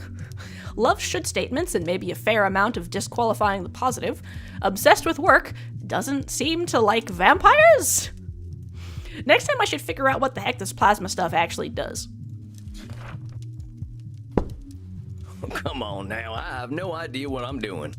Evidence stands against that reasoning, my friend. Do we need to talk about disqualifying the positive again? All right, I get it. I guess I've been muddling through okay. You've been doing wonderfully. I hope you are ready for a bit of a challenge tonight. Your next client has been known to be somewhat difficult. Here, look at her intake form. Isabella Deste. Dang, she's got some funny taste in hats. Yeah, now that he mentioned that I was wondering about the typewriter thing, but that explains it. He just insists on using a typewriter. Client record. Name, Isabella Deste. That S is kind of messed up because typewriter. Age, 550. Gender, female. Origin, Renaissance. Intake information. Isabella Deste was a key figure in the Italian Renaissance, funding the works of Leonardo da Vinci, Andrea Mantegno, and Michelangelo. Nice. She received a humanist education and knows much about history, art, music, and philosophy. She comes from a highly aristocratic background, that explains the last name, and has endured considerable family issues through the generations. That also makes sense with the highly aristocratic background. She states that she is undergoing an existential immortality crisis, suggesting that her life and unlife have both been meaningless. Suggestion, be exceedingly polite. I think you should get along quite well then. Walked right into that one. Right? Isabella is not your average vampire. She was once the powerful matriarch of one of the most influential families in Europe. She fraternized with popes and kings, and she also wielded great power over the art world. Some say that she was the model for the Mona Lisa. One of them highfalutin types, huh? I don't think she's gonna like me much. She is as human as any of us, Samuel. I already know you will find a way to relate with her. If you say so. Remember, you can always seek my advice if you feel lost. You are not alone. But I hear the beating of elegant wings. Breathe, Samuel. Oh, and do be polite. Goodness. So you are the new therapist Andromachos told me of. I was not expecting someone so rugged. She definitely got that elegant Mona Lisa vibe going on. Sam Walls at your service, ma'am. You are a therapist. Well, that's what I'm here for, ma'am. Enough with this, ma'am. I am not running a whorehouse. You may call me Senora.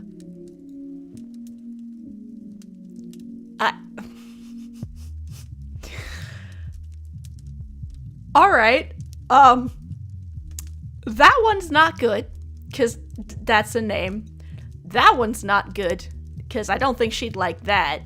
I think Senora is probably the closest. All right, Senora. You have seen my what? Have you been peeking under my skirts, young man? Lol. Huh? What are you talking about, lady? Senora. Say it. Signora. Signora! Signora! Signora? Porca miseria, this is not going to be easy, is it? Alright, I will pause here because it seems like the ads happened and I was too distracted by the hilarious conversation to notice. Here's what I'm gonna do. I have to go to the bathroom and refill my water. So I am going to pop up the... Hold on. Apparently I forgot to put the bio... Where did my bio break sign go? There it is. Oh yeah, it just disappeared for some reason. It's back now. So I'm gonna put up my bio break sign and I am gonna go to the bathroom and drink some water. So if anyone else has to go to the bathroom, grab some food, take their meds, any of that sort of stuff, now is the perfect time. You have about 2 minutes of the ad left, and obviously it'll take me at least that long to go to the bathroom, so I will see you all when we all get back.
Okay, so bio break is going to be a smidge longer than I thought because my cat ambushed me on the way to the bathroom and is quite hungry and asking for my attention, so give me a couple more minutes to get him some food and give him some little brushy, and then I will be back. And then, yeah, so now you have some extra time to grab a snack, water, meds, bathroom, all that. I will be back probably in like 10 minutes at absolute most, but I don't think it'll be more than like 5 or so minutes. So I will see you all shortly.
I return. Thank you for your patience, everyone.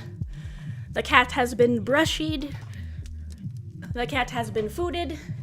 So now we can go back to vampire therapy. And yeah, she does kind of have a Queen Isabella vibe, except she's Italian.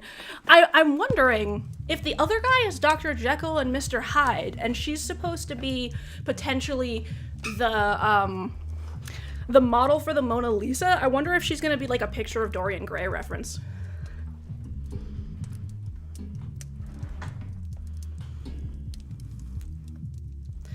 All right, everyone settled in and comfortable. We are going to continue the therapy. Therapy ain't never easy, Senora. So, therapy is always easy then. I said it ain't never easy, Senora. Is therapy easy or is it not? Not, I guess. Oh, how are we to examine my inner demons if your own speech is so diabolical? Right, that facial expression. You know what? Let's start over. Right, I mean, bro. Greetings and salutations, Senora. I am most honored to receive you in my humble office. Very well. I suppose it will do. That's probably the best you're getting out of him. I'm just here to help, Senora. It says here on your intake forms that you've been having a tough time lately. A tough time.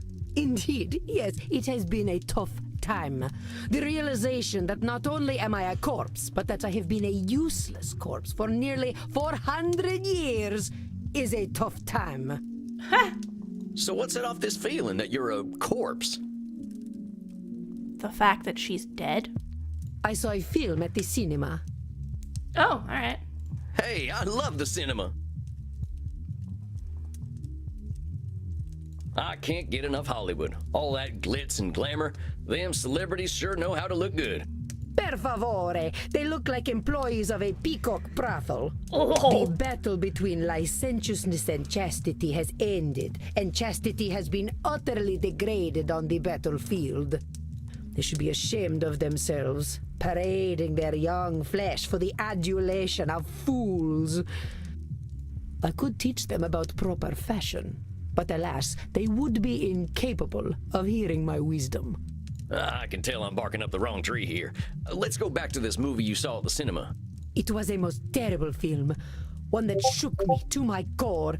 The pain of it lingers with me still 5 years later. Well, movies can be pretty powerful. Heck, I remember seeing one of the first films. There was a train coming right for the audience. We thought we were dead for sure. This film was not powerful, it was meaningless. It said nothing, did nothing, less than nothing, as loudly and garishly as possible. What film The was it? audience, fools that they were, cheered, applauded this desecration of the mind. I hate this film with all my being, for it has done the cruelest thing. It has revealed the dark truth. This life that I cling to has no purpose. Dang, what the heck was this movie? Space Wars. Rise of the Spacewalker. What? Okay, I'm gonna need some context for this. Oh my god. Like, obviously this is a Star Wars reference, but why? Explain. What did Star Wars do to you? Well, wait a minute. Space Wars, the big science fiction franchise? Yes, I believe it is important to understand modern media diets. But that's the movie that gave you your personal crisis? Mind your tone. Do not think me a fool. I know it was not high art. But the money it made, it would make even the Pope blush. This stinking trash. This is what the people want. You see, I understand now. My attempts to infuse art that's with what got meaning her, were okay. pointless. All that I am, all that I ever was, is dead. For such a complicated woman, the answers are overly simple for Signora d'Este, are they not, Samuel? You see, I understand now. My attempts to infuse art with meaning were pointless. All that I am, all that I ever was, is dead.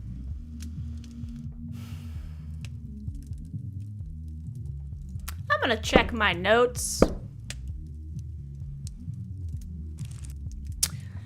Let's skim our cognitive distortions. So, Nosferatu thinking is black and white. Win or lose. Maybe it's Nosferatu thinking, actually. You don't seem that dead to me. We're having this conversation, ain't we? You ain't just lying there decomposing. It is no different. I might as well be rotting in the ground. I think you might get pretty bored. Are you getting smart with me, boy? Look, I'm just talking facts. If you're saying all you are is dead, I think you might be doing some Nosferatu thinking. It ain't black and white. You're here. But let's go back to what you were saying. Once, I elevated art, and all the world benefited. Why have I lost my power to elevate art now? I think this is a control fallacy. All the world benefited? There's a lot of people, and they got a lot of different preferences. You can't get them all, can you? But I could, once upon a time. You can't reach everybody, Senora. I hadn't even heard of the Mona Lisa until about 1911. Did you have any schooling whatsoever? No, I didn't. But I don't think anyone in my time knew about the Mona Lisa either. Oh, how wonderful. You add to my despair. I'm saying you can't reach everyone, even in your own time. That is true. I doubt the rabble had much of an opinion about the so-called great masters. We only know what we know. But you were saying. It was all for nothing. What good was guiding Da Vinci when they sell the Mona Lisa on beer coasters? I think this is disqualifying. Come on now. Just because the Mona Lisa's been on a coaster doesn't mean that's all it's ever been for. I think you might be downplaying just what an impact you've had on the world. The world needs no help from me to reduce my life's efforts to cheap commodities. So just because something gets printed on a t-shirt, that cancels out everything that's good about it? Yes, that is exactly what it does. And I thought I was good at disqualifying the positive. It should not be so. Art should have meaning, purpose. Beauty should expose truth. You're saying art should have meaning and purpose, but does all art need those things? What is the purpose of creation otherwise? How about if I just like doodling? Ain't that a good enough reason to draw? It is a pointless reason. Well, maybe I want to do something pointless. All I'm saying is that I don't have the same shoulds you do. Perhaps you should. But I don't. I'm gonna do what I'm gonna do. Which is speak like a peasant. Heck, that's what I am, Senora. Ain't nothing gonna change that reality. Let's get back to what you were saying. But it seems I am just a dead woman. A walking corpse who is not worth listening to. I should walk into the sun. That's intense. Now, why have you gotta go and call yourself names? They are not names, they are my reality. I am a dead woman, and I am a corpse, am I not? Is that all you are? This is how I am defined by the world. Seems to me you're the one using them names. Hell, I think I'd be a little afraid of calling you a corpse. As you should be. Allow me to continue. She's basically like, damn right, bitch. You know, you make me sound rather mad. Like an old woman railing at the world, screaming into the void, all to no purpose. Look, Senora, all I'm trying to do is show you where you're a little rigid in your thinking is all. You're expecting a lot from the world and a lot from yourself. It ain't no surprise that you're gonna be disappointed over and over again. Expectation gap. I suppose that is some insight. Indeed, I have been in a state of disappointment from the moment I was 16. Oof. Fucking oof. That's like 540 years of disappointment.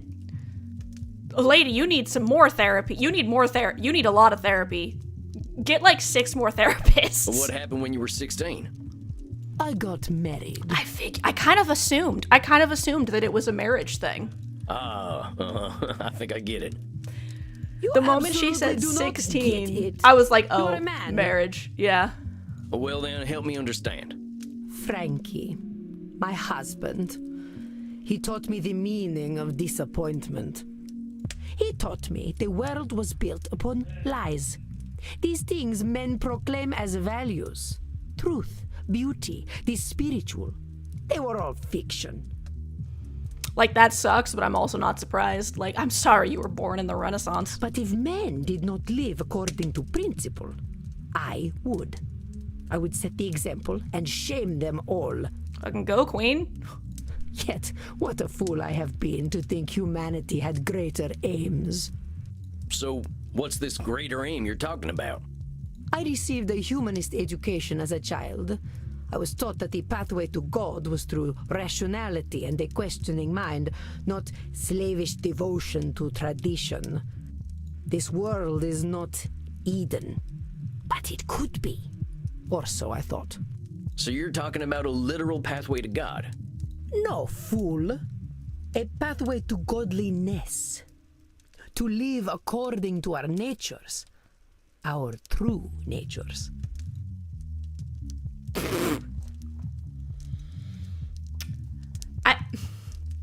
All of these answers are hilarious. This one is a choice. I might pick that one. This one... Dude, like... This is also hilarious. I feel like... She might say yes, but that could also get me slapped. This one, I feel like isn't the vibe she's going for, and I feel like knowing him, I feel like this is a hilarious option. Let's go with nudists. You mean being nudists? An utterly disgusting and prurient notion. Genitalia should be covered at all times. Oh boy, you sound like a politician from my home state. Suggested some tasteful nudity. Achievement get. Then your politicians are very wise. I ain't so sure about that. They are at least sensible enough to know the purpose of the penis is procreation, not exhibition. Such a thing is not in God's image. I think you're at the wrong club, girl. Well, talk to me about this pathway to God. How do you reckon we find this path? I reckon nothing. I've always known that we can find our way back to God by fulfilling our human potential to be the greatest souls possible. I have always known we must master ourselves and our baser instincts. Virtue must triumph over vice. I have always known that the earthly lives we lead are disgusting, and only war and death can come of them. I have always known the people have become fat and lazy, and living within the Garden of Eden is impossible in such a state. I have always known we should act with dignity if we would take our place at God's side once more. These things here, you've always known. I gotta challenge them, Senora. Let's talk about what you just said. I reckon nothing. I've always known that okay, we can I was find our way back supposed to to God by fulfilling our click human things. potential to be the greatest souls possible. You really think we've got that much control, Senora? All we gotta do is be perfect, and then we've got our pathway to the Almighty? Yes, it seems quite clear to me. Senora, if that's how it is, it ain't no wonder you ain't forgiving yourself or anyone for the slightest mistakes. I would ask myself if anyone really has that much control. But keep talking. I have always known we must master ourselves and our baser instincts. Virtue must triumph over vice. No, You okay. know there have been many entities over time that have tried to control humanity. They have all failed, and the Signora would do well to remember it. I have always known we must master ourselves and our baser I guess it's still a instincts. control fallacy. Virtue must triumph over vice. You've been around a while, Senora. In all that time, when have we mastered ourselves and our baser instincts? Not a single day. Men especially have no bottom to their depravity. All right, fair enough. So us fellas have disappointed you every day for a few hundred years, right? Ain't that proof that nothing you do is gonna change that? An evil thought, Mr. Sam Walls, but true, I concede. We're in agreement then. It's a little bit of a control fallacy to think that's gonna change because of you. Well, let's keep going. I have always known that the earthly lives we lead are disgusting, and only war and death can come of them. hold up just a sec there, cowpoke. You really think all we can do is sow death and destruction? I do not poke cows. Do I look like a farmer? Come on, Senora. You've been alive to see what? 15, 20 billion people live and die? You really saying death and destruction is all each and every one of them ever amounted to? Well, perhaps not individually, but as an immortal, I look at the greater arc of history. Well, most of us ain't looking to contribute to the greater arc of history, but that don't mean life's pointless. That's some Nosferatu thinking, I'll tell you what. But let's continue. I'll tell you what. I have always known the people have become fat and lazy, and living within the Garden of Eden is impossible in such a state. Sounds to me like you're coming up with labels for kicking people out of the Garden of Eden. He was right about her being complicated, because she's like doubling down on stuff and she's jumping all over the place. But I suppose the whole noble, godly woman kind of makes sense in that regard. Is that all we amount to? Fat and lazy? Look around your own country, boy. Look at me. See my disgusting rolls and saggy features. Would you let me into the Garden of Eden? Well, sure, why the heck not? Right? I am glad you are not the gatekeeper, then. Like, there's nothing wrong with you. You rather have a gatekeeper who wouldn't let you in? Listen, Senora, you gotta go easy on yourself with them labels. It's like, appearance is not the problem here. I think this is an instance of you just kind of being a snob. Like, you're kind of a jerk. Your looks aren't the problem. I mean, it's like you're pretty. Everything's fine. Well, let's keep talking, though. I have always known we should act with dignity if we would take our place at God's side once more. I think this here's the meat of it, Senora. The filet mignon. I fear your French is even worse than your Italian. Yeah. Here's the thing, Senora. Who came up with all them shoulds that'll take you to God? Why, the greatest thinkers of history that I studied in my youth. Plato, Aristotle, Cicero, Aquinas. Sounds like a bunch of dead guys to me. They really had it all figured out way back when, huh? Well, of course not. How foolish do you think me? Not at all, Senora. Just questioning where all them shoulds are coming from. But let's keep going. So you think you are so very clever, do you, boy? That by pointing out my distortions, you have won? That is where you are truly the fool.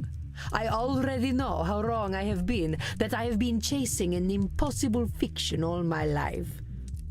Indeed, I now believe that even if we did follow the pathway to God, once we reach the end, we would discover that he, too, was a work of fiction. Oh, crisis of faith. Damn. That's rough. After 500 years. When I say God, I mean goodness, propriety, intelligence. God himself is a lie. I see. So you've lost your faith. Yes, it has crumbled to dust, much like myself in this fat, wretched old body. I was wondering if there was an element of jealousy in her response to the Hollywood people, and it seems I was correct. Beauty and truth are lies. Ideas developed by ugly men to justify their existence. While we occupy ourselves chasing those ideals, they create space wars to leech our money and our vitality. She's not completely wrong. And to think they call me judgmental while they created the false ideal to judge against. You don't think I'm judgmental, do you, boy?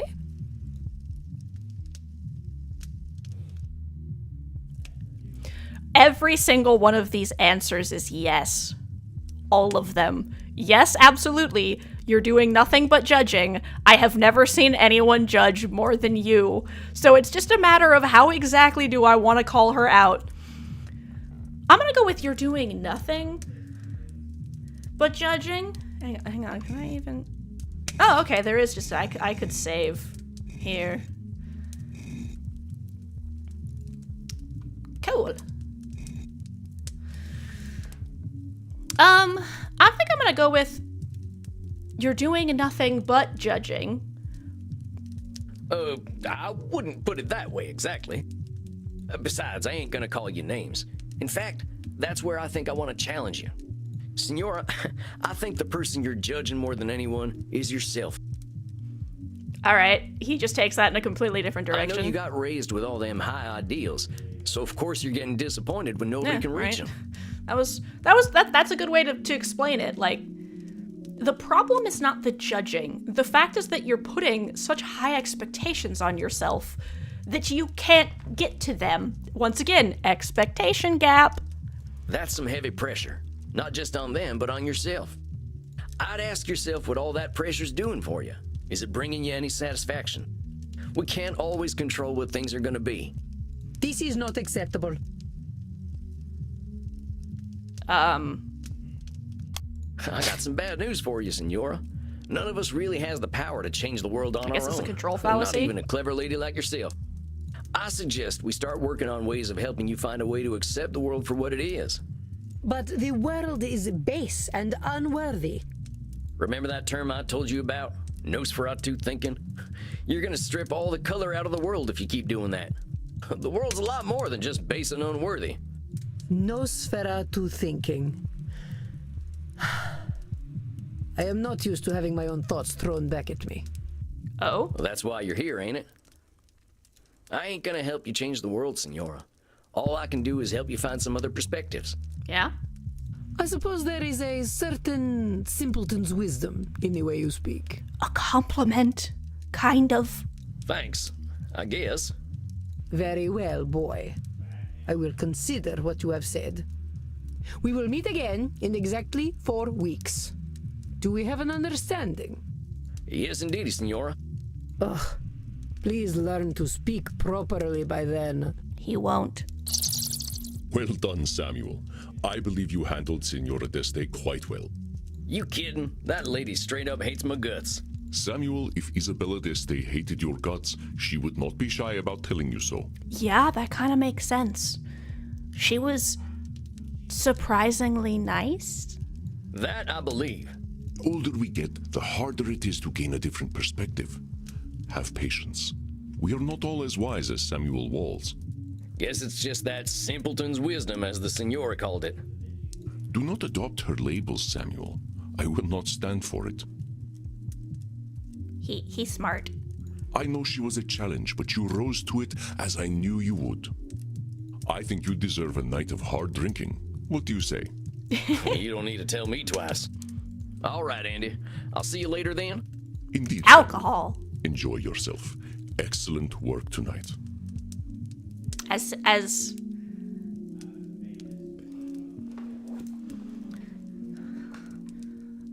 I've jokingly said with Satine, the spicy juice.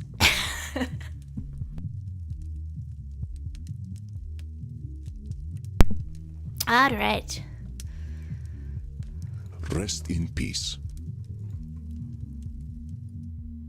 Yeah, every time he says that, it just sounds so final. Dang, I think that's enough abuse for one night. I could use a drink and a quiet night.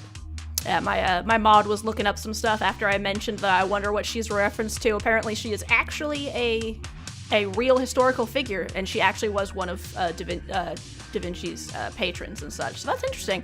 I like how they're kind of doing the mixture between fictional and real. I'm guessing it's, yeah, the session notes. Isabella D'Este, I'm probably mispronouncing that already, I apologize, thinks her life was meaningless because modern art is meaningless too. Apparently, this Rise of the Spacewalker movie set her off. Extremely high-minded. Major issues with her former husband. That kind of makes sense. Probably accurate issues. Thinks most people are corrupt, especially menfolk. I mean, considering the time period she was from, I'm not surprised. Used to be a devout Catholic, not so much anymore. Likes to be in control, maybe a lot of control fallacies. Next time I'll dig into the family stuff. Seems like there's a lot of anger there. Yeah? Like, I'm not surprised? An aristocratic noble who was married when she was 16 in the Renaissance? Who then took control of her own family? Like, How could there not be issues here? Hey, cowboy. Why the long face? I used to say the same thing to my princess. A Your horse? daughter. My horse, actually. I was right. She never really understood the joke, but I still like telling it to her.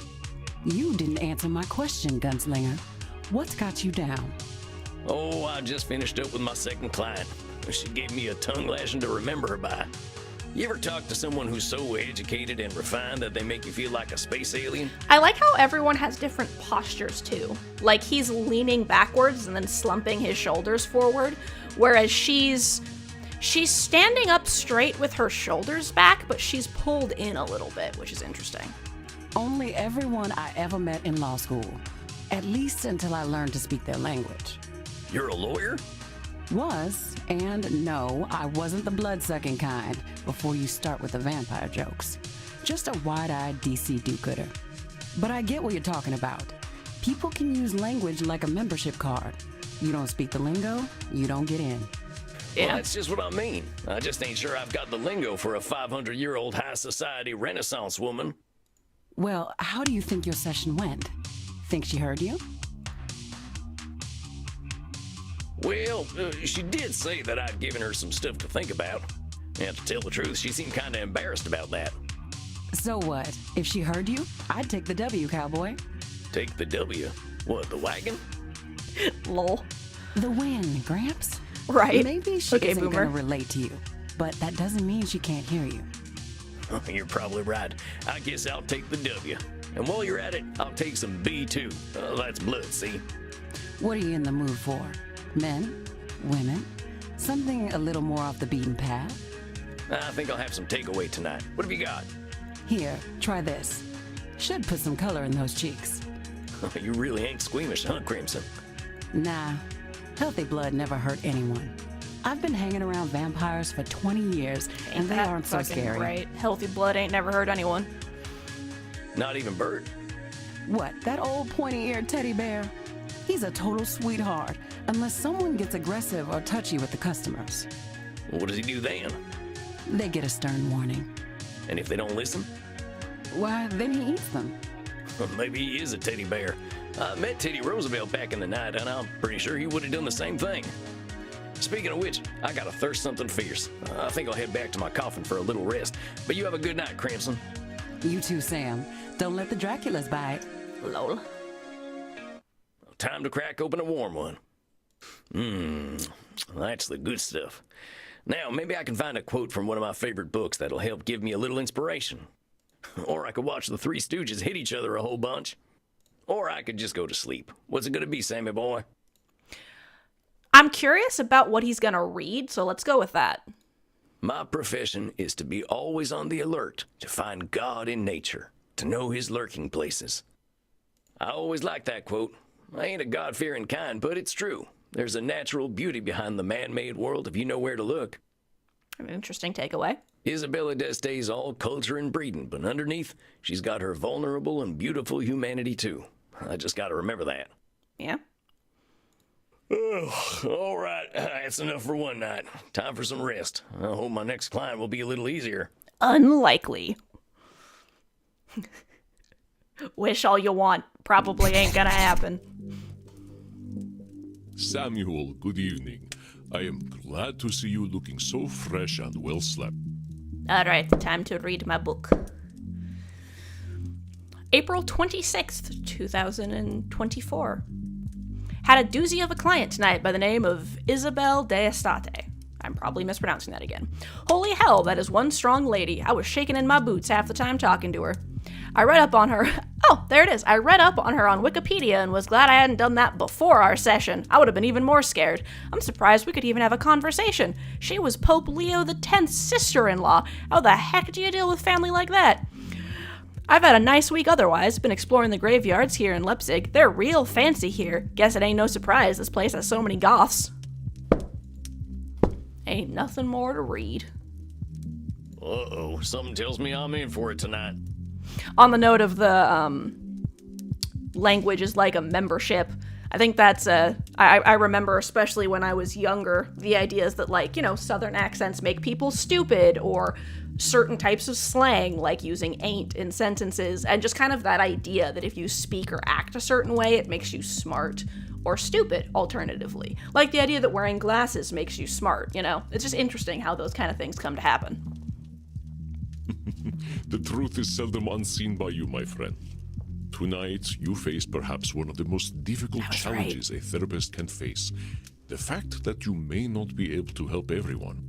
In truth, I have failed to help clients with this particular disposition many times.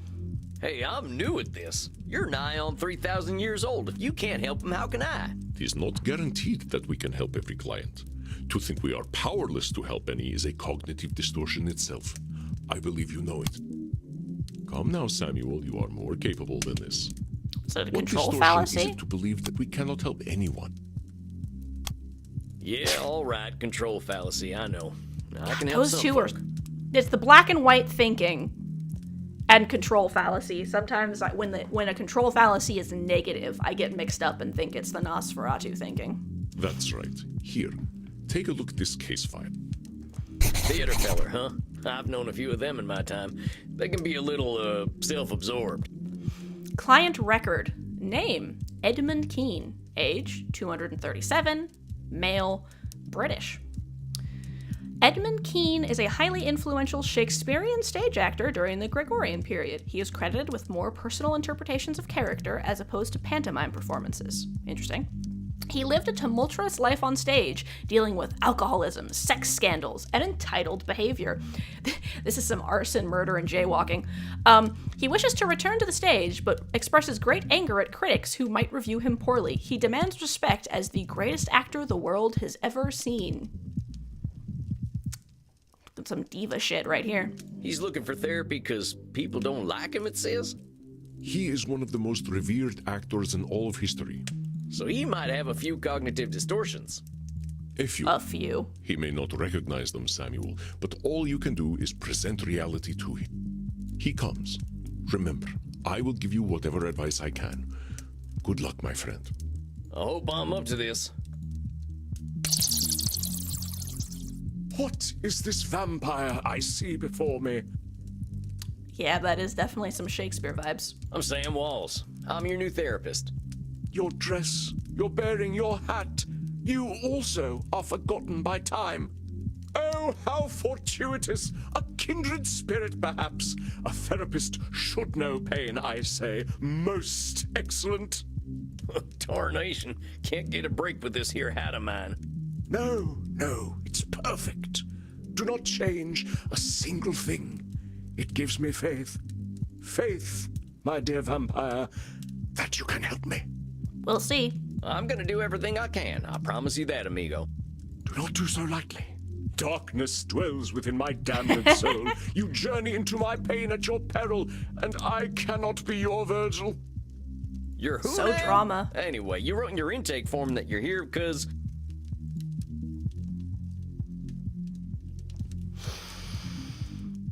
That middle option. He's probably not confused. Also, that is hilarious. It's this answer, but that is a very funny response. Here, I'm gonna...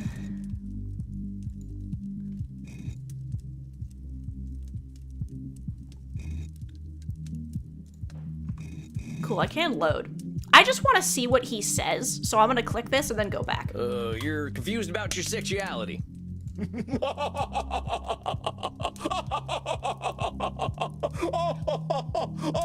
Such mirth! That is a laugh. It ain't that, man. What sort of actor would I be if I couldn't get into character? I don't think they meant get inside characters. Oh, but that is very good. Anyway, what I meant to say was... I'm actually gonna leave that in there because that's hilarious. mortals don't appreciate you, you said. Indeed, and I fear they cannot. They must die to appreciate life. As mortals, they cannot ask the immortal questions. So diva. What is life for us who do not live? Why are we here? Why do we continue? What do we do when death has no meaning? And what a piece of work is Vampire! How noble in stature, how infinite in life! I don't think this guy could be more drama than he is right now.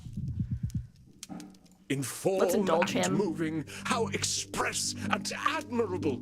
In action, how like a demon. In apprehension, how like a bat. Ah, the beauty of the night!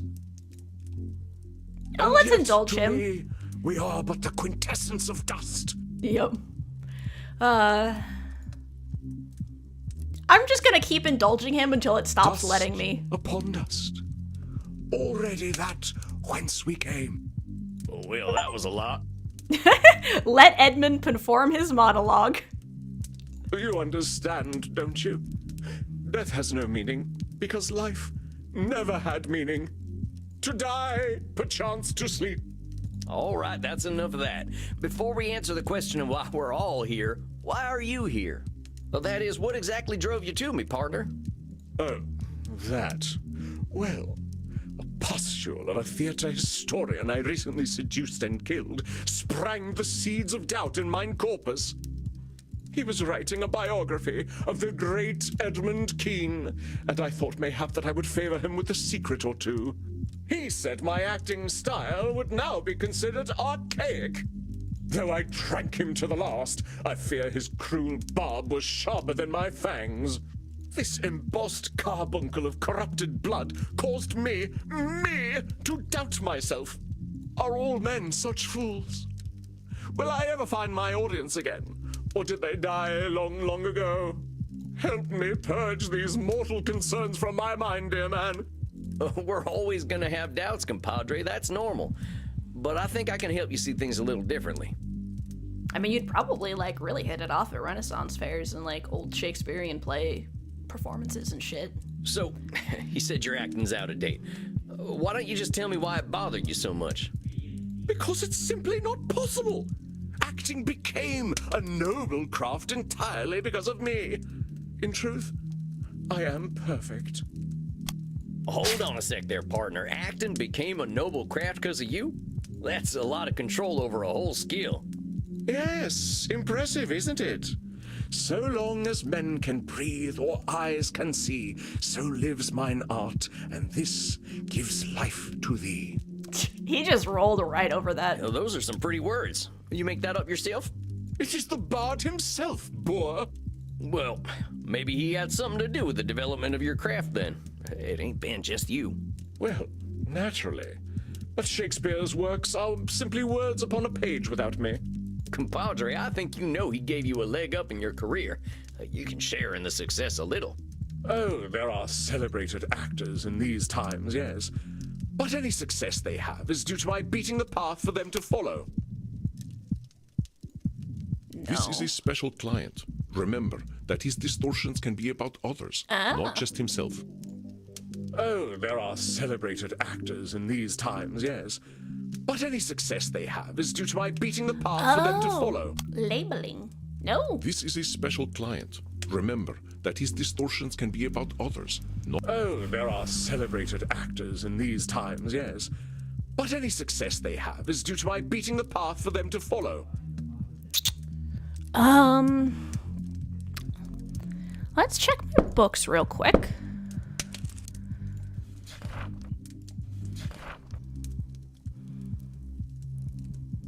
Control fallacy, enabling. It's not a should statement.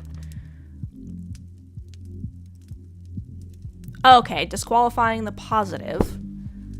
Oh, their success doesn't. Okay. Oh, wait a minute. You're saying that every actor's success comes straight from you? Of course. Even the greatest among my art would have been consigned to obscurity had it not been for my advancements. Whew, that's a hell of an ego. Every single one of them ain't had nothing of their own to give to the theater? Well, I suppose one or two actors in the last 300 years have impressed me. Well, don't you think they deserve their own success? I suppose mortals are owed their 15 minutes of fame. One must have some pity for them. We are not monsters. But the actors of modern times, they are shallow, beggarly parrots. Parrots who screech the lines, but do they know them? Do they feel as we feel? It is my gentle direction that takes the craft to higher echelons, and mine alone. Acting does not evolve without me. Does this guy know that method actors exist? Like, we've had method actors that got so into the method that it literally changed them forever, and in some cases caused them to pass away. So, like, it's not just you, fam.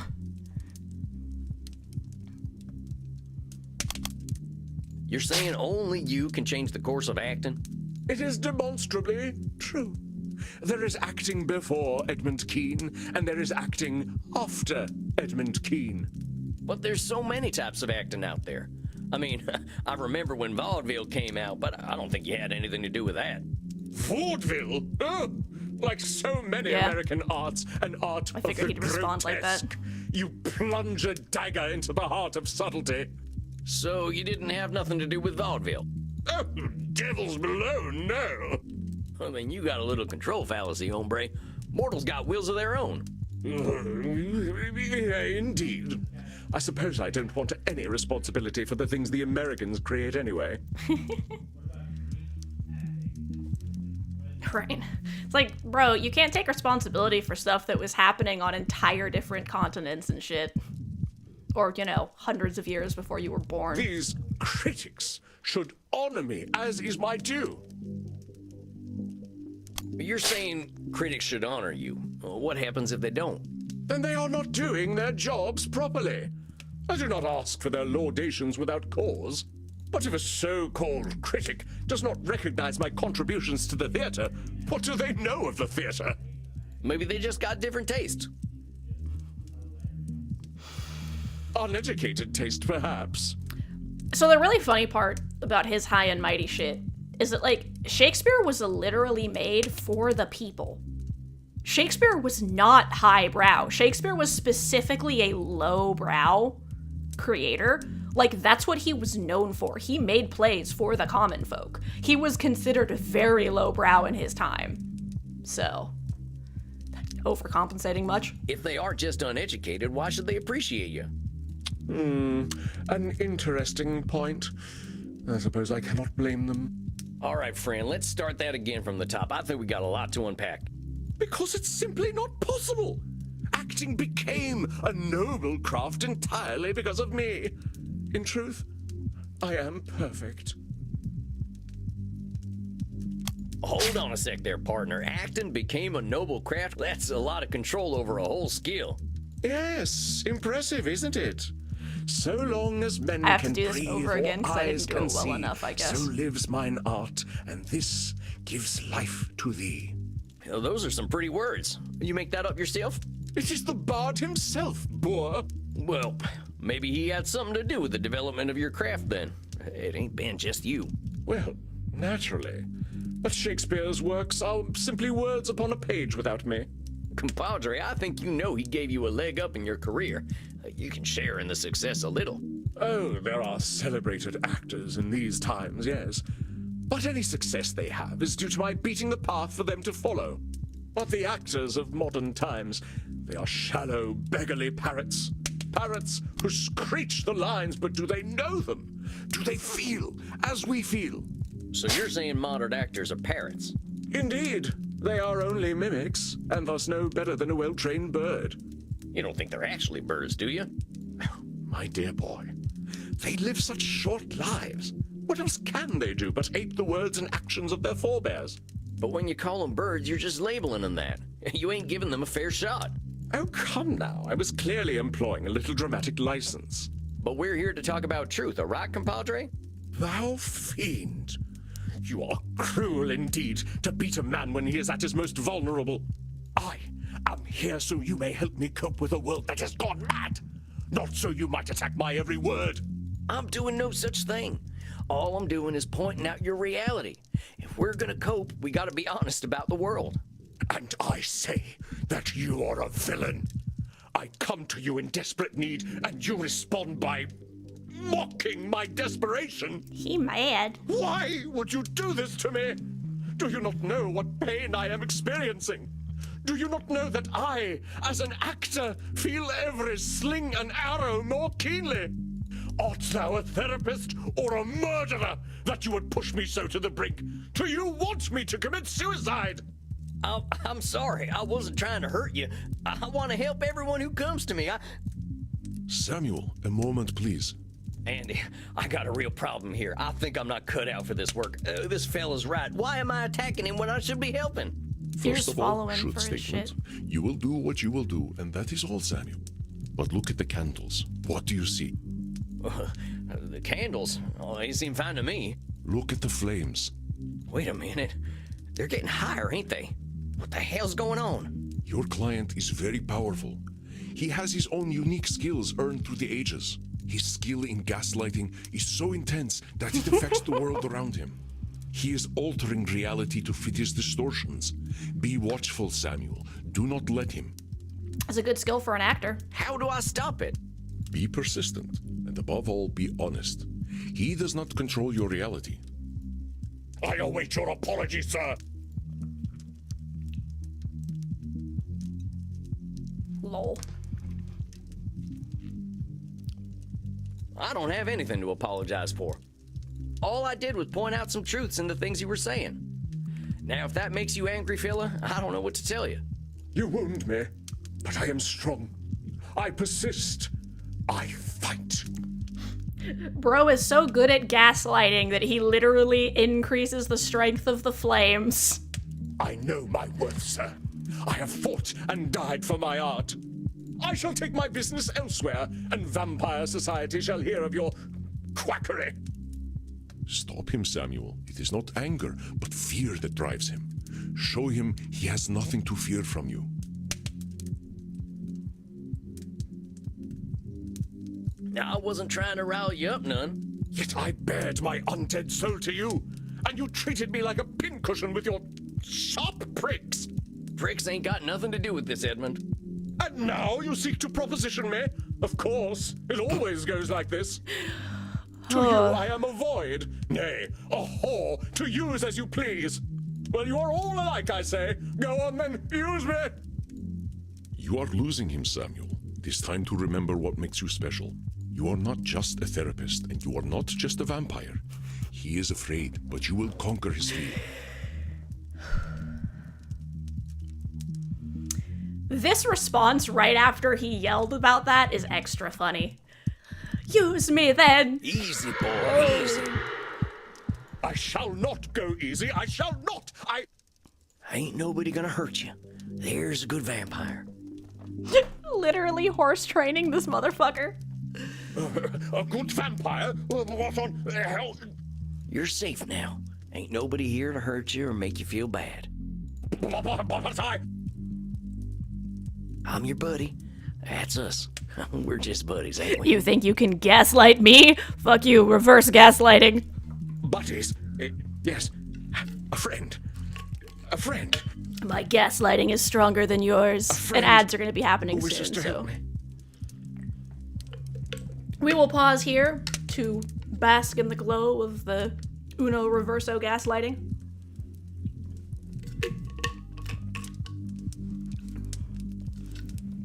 I like how gentle the game is. Like, it's not... If you wanted to just go through the game and pick every single wrong option, it seems like it would let you. So, I imagine that does kind of mess with the replayability a little bit, but it does make each individual playthrough a lot more relaxing, because you don't have to worry about, like, save scumming everything, you know? So that's nice.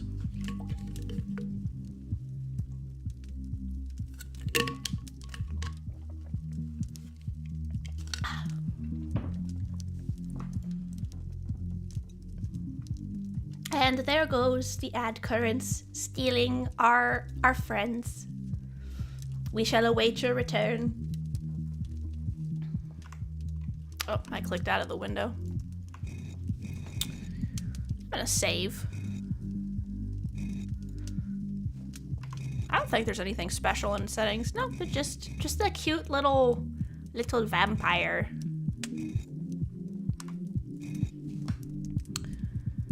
So yeah, this is interesting. Yeah, normally with these types of things, they focus a lot on replayability, but it sounds like they were focusing more on the general story than your ability to play through it over and over again. Which is nice because while you wouldn't be able to replay it and get a completely different experience, it does allow you, if you do come back, you just kind of get to have, like, you would come back for the vibe. Like, I just want to experience these characters again. And so this would let you do that. And then you can kind of play around, like, with what if my character is going to do the perfect options every time? What if I'm just going to fuck around the entire game and just screw with people? Also, I like apparently that his power is, like, horse handling. He's just like, pat, pat, all right. Who's a good horse?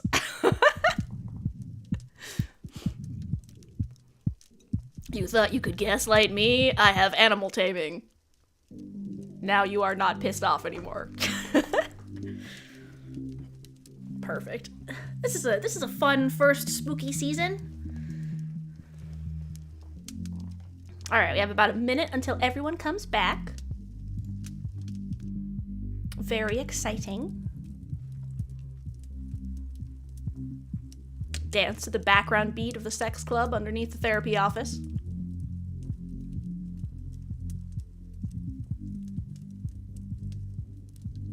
I hope everyone's having a good day today. I'm having a good day. I'm excited to show off my outfit, my little ears and tail.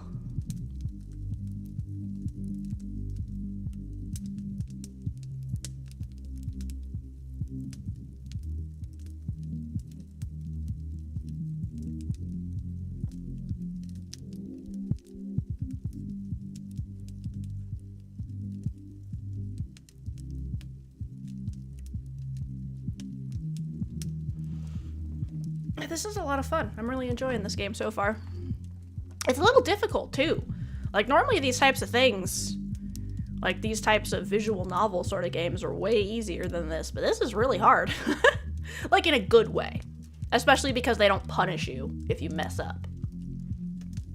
Welcome back, everyone. Now that you have all been returned, we shall continue. You feeling better there, compadre? I must confess that I am, though I scarcely understand how. Hey, well, that's just great. I want this to be a comfortable place for you. Yes. Yes, I do believe you. After all, your profession is in many ways similar to acting. It is no wonder that we find common ground. How is therapy like acting? It is the exploration of the soul, is it not?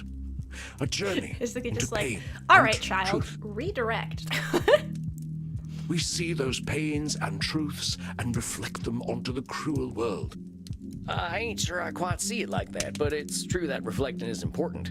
Kind of funny when we can't look in a mirror, huh? One of death's cruel ironies. Thus must we see our reflections in the mortal audience instead. You care a lot about what the mortals think about you. Of course I do. Why should I give a fig about what we dusty old folk think, eh? Most of us are stuck in our relative pasts, if you'll pardon the offense. But all them folks die. You're what, 300 years old? Don't remind me. Yes, they die, but I cannot. I must not. If I do not exist in their hearts, there is only the purgatory of oblivion. You cannot, you must not. You're talking like there's only one future. Right? For me, there is only one future, save oblivion. Come on now, that's a little extreme. 'Tis not so. What else have I but the stage? Well, that's a fine question. I'll tell you what, though, compadre, you are more than the stage. What if theater just didn't exist? Perish the thought. Perish it with all due enmity. Unlike some vampires, I am not some blood-guzzling parasite who will idly sit and wait as the world turns. You calling most of our kind parasites? I am, for that is what we are, if we are nothing else. All right, let's just forget the part where you're insulting other vampires, myself included. If you say that you're a parasite if you don't do something, you're gonna be scared as hell of not doing that thing. As an immortal, I aim for loftier goals. Can you hit those goals if you're busy being afraid of turning into a parasite?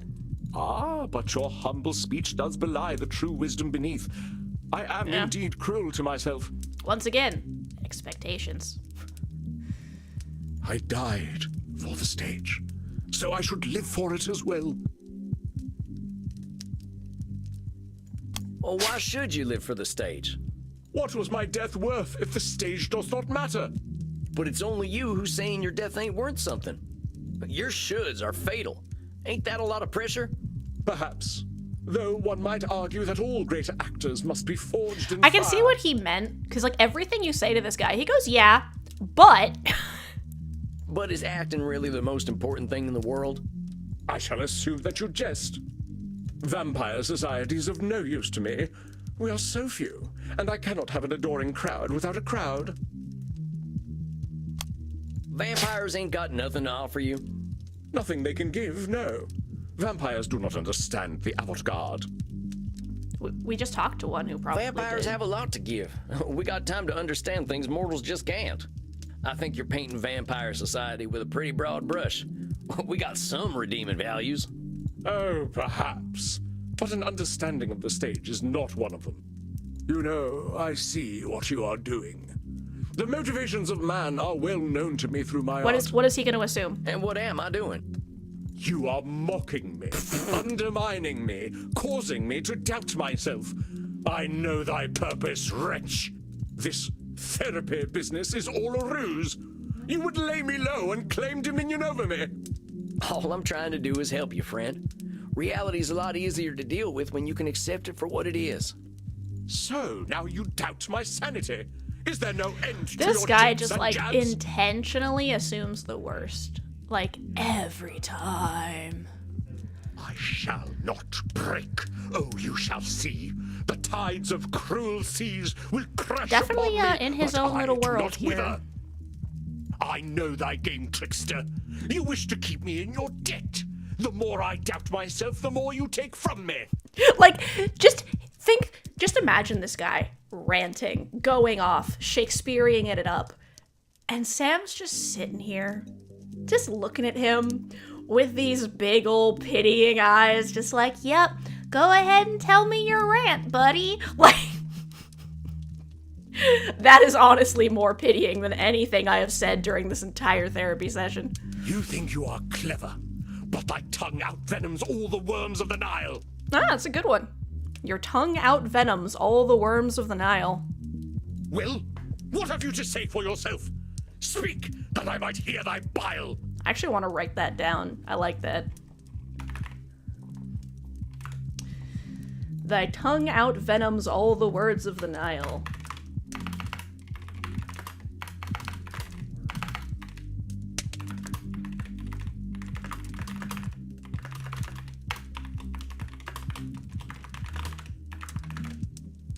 All right.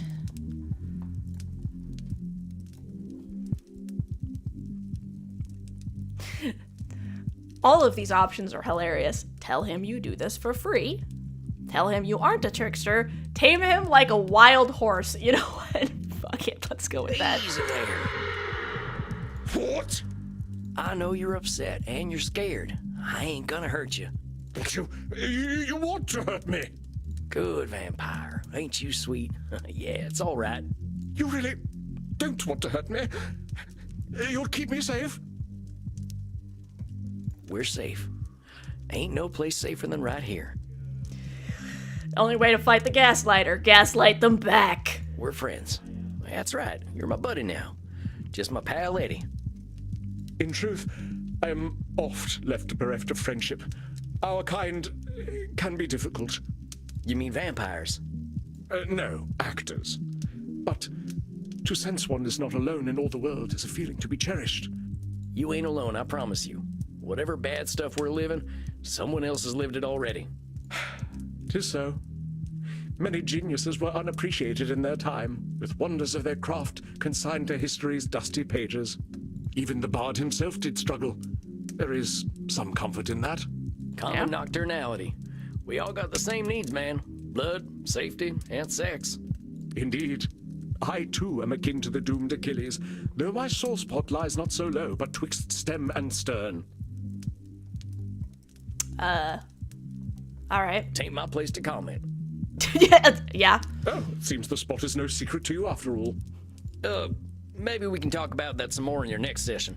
I think you did pretty dang well It's just today. like, bye. Yes, I suppose I did. I am rather good at therapy, aren't I? If you're here and wanting to get better, yeah, I'd say that makes you pretty good at therapy. Well, one mustn't rest on one's laurels, must one? That's right, Eddie. Okay, I'll see you in a few weeks then. Aye, we shall vanquish my demons together. I cannot tarry. The stage awaits. Dang, what the hell was that? One of the darker malignancies of the mind, dear Samuel. You sure I'm up to this? You were masterful, Samuel. You were able to take your knowledge about cognitive distortions and turn their definitions outward. And we must speak about this equine ability of yours in your next session. Oh, that. Yeah, I learned a lot about myself through my horse. Save it for our next session. Rest, Samuel. You have faced a great danger.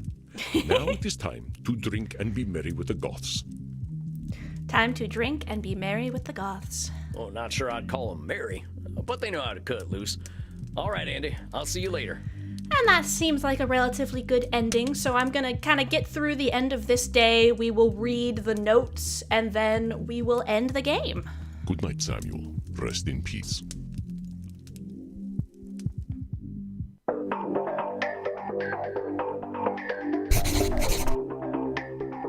Well, that was one of the weirdest experiences of my life.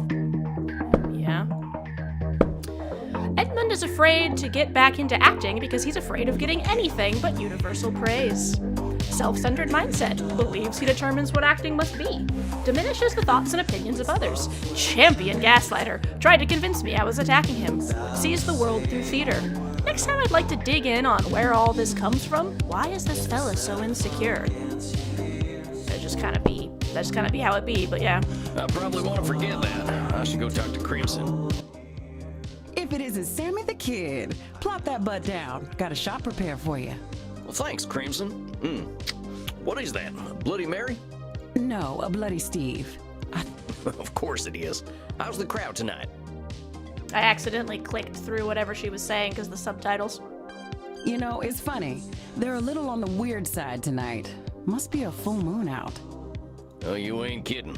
I just had my first therapy session with the strangest fella I ever met. The actor type.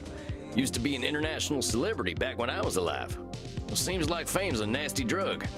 Like Andy says, people are people. Doesn't matter what era they're from. Yeah. Feeling good about your session, though? Let's go with this one now. You know what gaslighting is, right? Well, this guy is so good at it, he almost burned the building down. Anytime I challenged him, he got all defensive. I mean, heck, ain't that my job? Sounds to me like he was afraid. Old folks never did like getting challenged. Seems to have a very directed comment, but we're just gonna He's skip just a past few that. years older than I am. I know. You're old. And I know you've got your old fears. I saw your face when I told you about the kink room. Well, touche. Oh, give me a break, though. I've been in Europe for only a month. Well, here's to change, then. To change. You, drinking Andy's blood there? Andy's? Nuh-uh, this is a plain old mortal drink. You think anyone would want to drink that man's blood from a bottle when they can get it straight from the source? I suppose they wouldn't. I'm not proud to drink blood, Sam. Wouldn't be doing it out here. I didn't mean to cause offense, ma'am. Not your fault. I guess I shouldn't be offended. Who's telling you that you shouldn't be offended, Crimson? I know this blood drinking stuff is complicated. Damn right it is. Look, I have customers to deal with, but let me give you some advice, Buffalo Bill. No therapy in here. What happens at Eminard happens with consent. Got it? All right, that's fair, and my sincere apologies. It won't happen again. That's right. Oh, I dang mean, it. I'm gone understandably and made mad. myself unwelcome. I better get out of Crimson's way. You. Yeah? Huh? Do I know you? I know you. I've been watching you, vampire. All right, you got me. Pretty sure I'm supposed to be keeping this stuff a secret, though. Not in here. But you wouldn't be able to keep the secret from me anyway. I see everything. My name is Panoptibella. It means I see all, and I am beautiful. I saw you in the kink room with Reinhardt and Maxi, and now I see that you are thirsty and would like to drink. Oh, she's hitting on me, cool. Yep, that is so. Come, drink from my neck. I wish to see what it is like.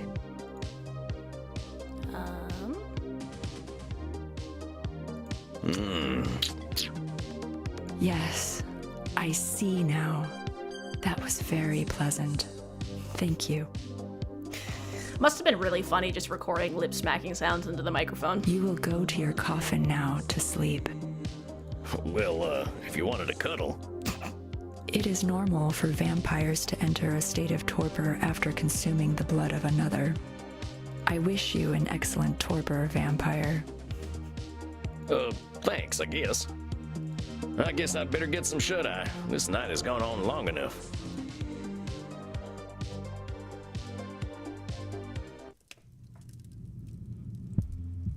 Good evening, Samuel. I hope you are feeling well rested. I All have a new right, so we're client gonna for you. read the new information in the book. May 3rd. Just double checking. May 3rd, 2024.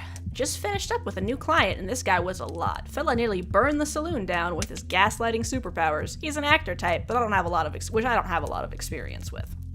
I never really got into theater stuff, except for maybe vaudeville. Something about watching people tumbling and smacking each other with blunt objects just speaks to the soul. Oh, so I pissed off Crimson last night, tried to do the whole therapy thing on her without her permission, and she was hopping mad. I mean, yeah. I gotta remind myself that just because I'm learning to become a therapist, that doesn't make me everyone's therapist. Yeah, that's a good way to think about it. Sort of the don't give people advice if they're not asking for it. Alright, so we're gonna save the game.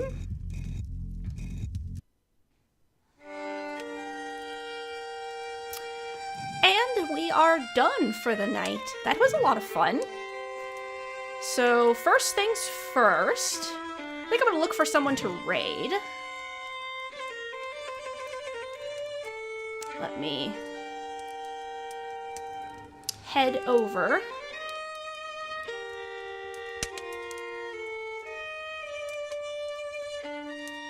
Check who's online right now.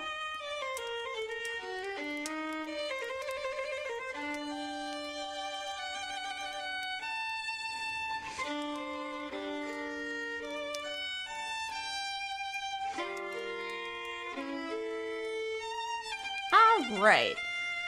Well, looks like we got a bunch of the people I'm following are doing lots of fun stuff. I'm just going through everyone's things.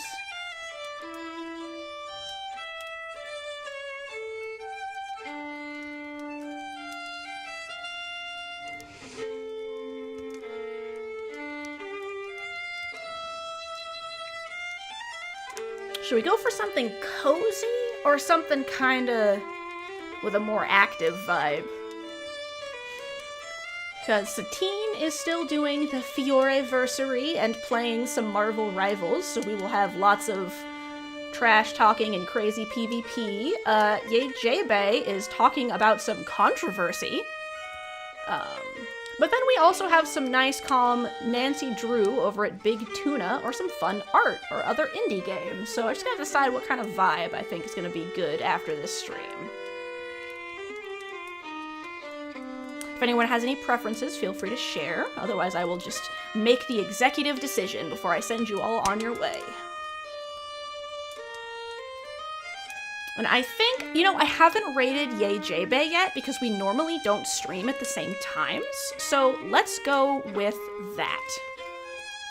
Alright, so we will be heading over to Ye J-Bay, who is one of the Fang Gang. They are a non-business, just like an indie VTuber group, like just a bunch of friends hanging out. Big Tuna's a part of it, as is Mango and Wunny and Taiki, I think. They're all really fun to watch. Yay Jebe does a lot of chatting and just like sharing information about stuff, whether it's drama or just fun chats or any of those sorts of things. So she's got a lot of different information. We will prepare that raid.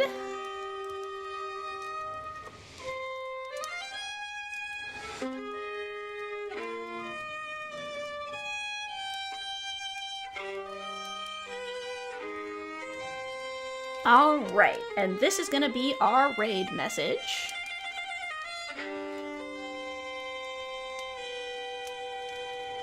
Let me get this set up.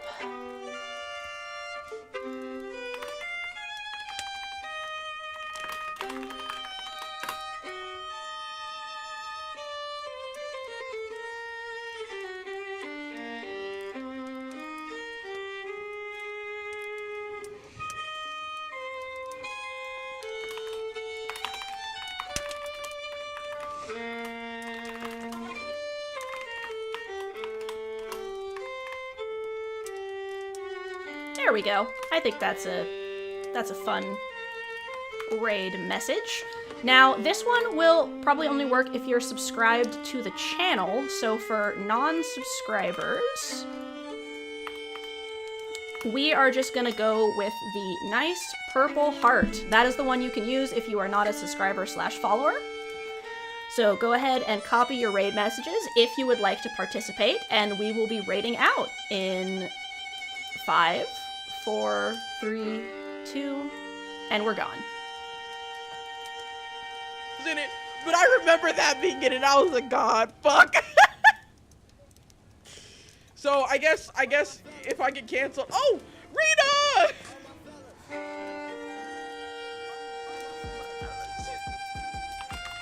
Hello, welcome in, Raiders, and thank you so much for the raid. Welcome in, everybody. If you don't know who I am, I'm YayJB, 2-form VTuber, talking about some drama right now. I was also talking about my dream where I got canceled for not giving away a guinea pig. It's real. No community notes. You're just in time for the guinea pig raffle.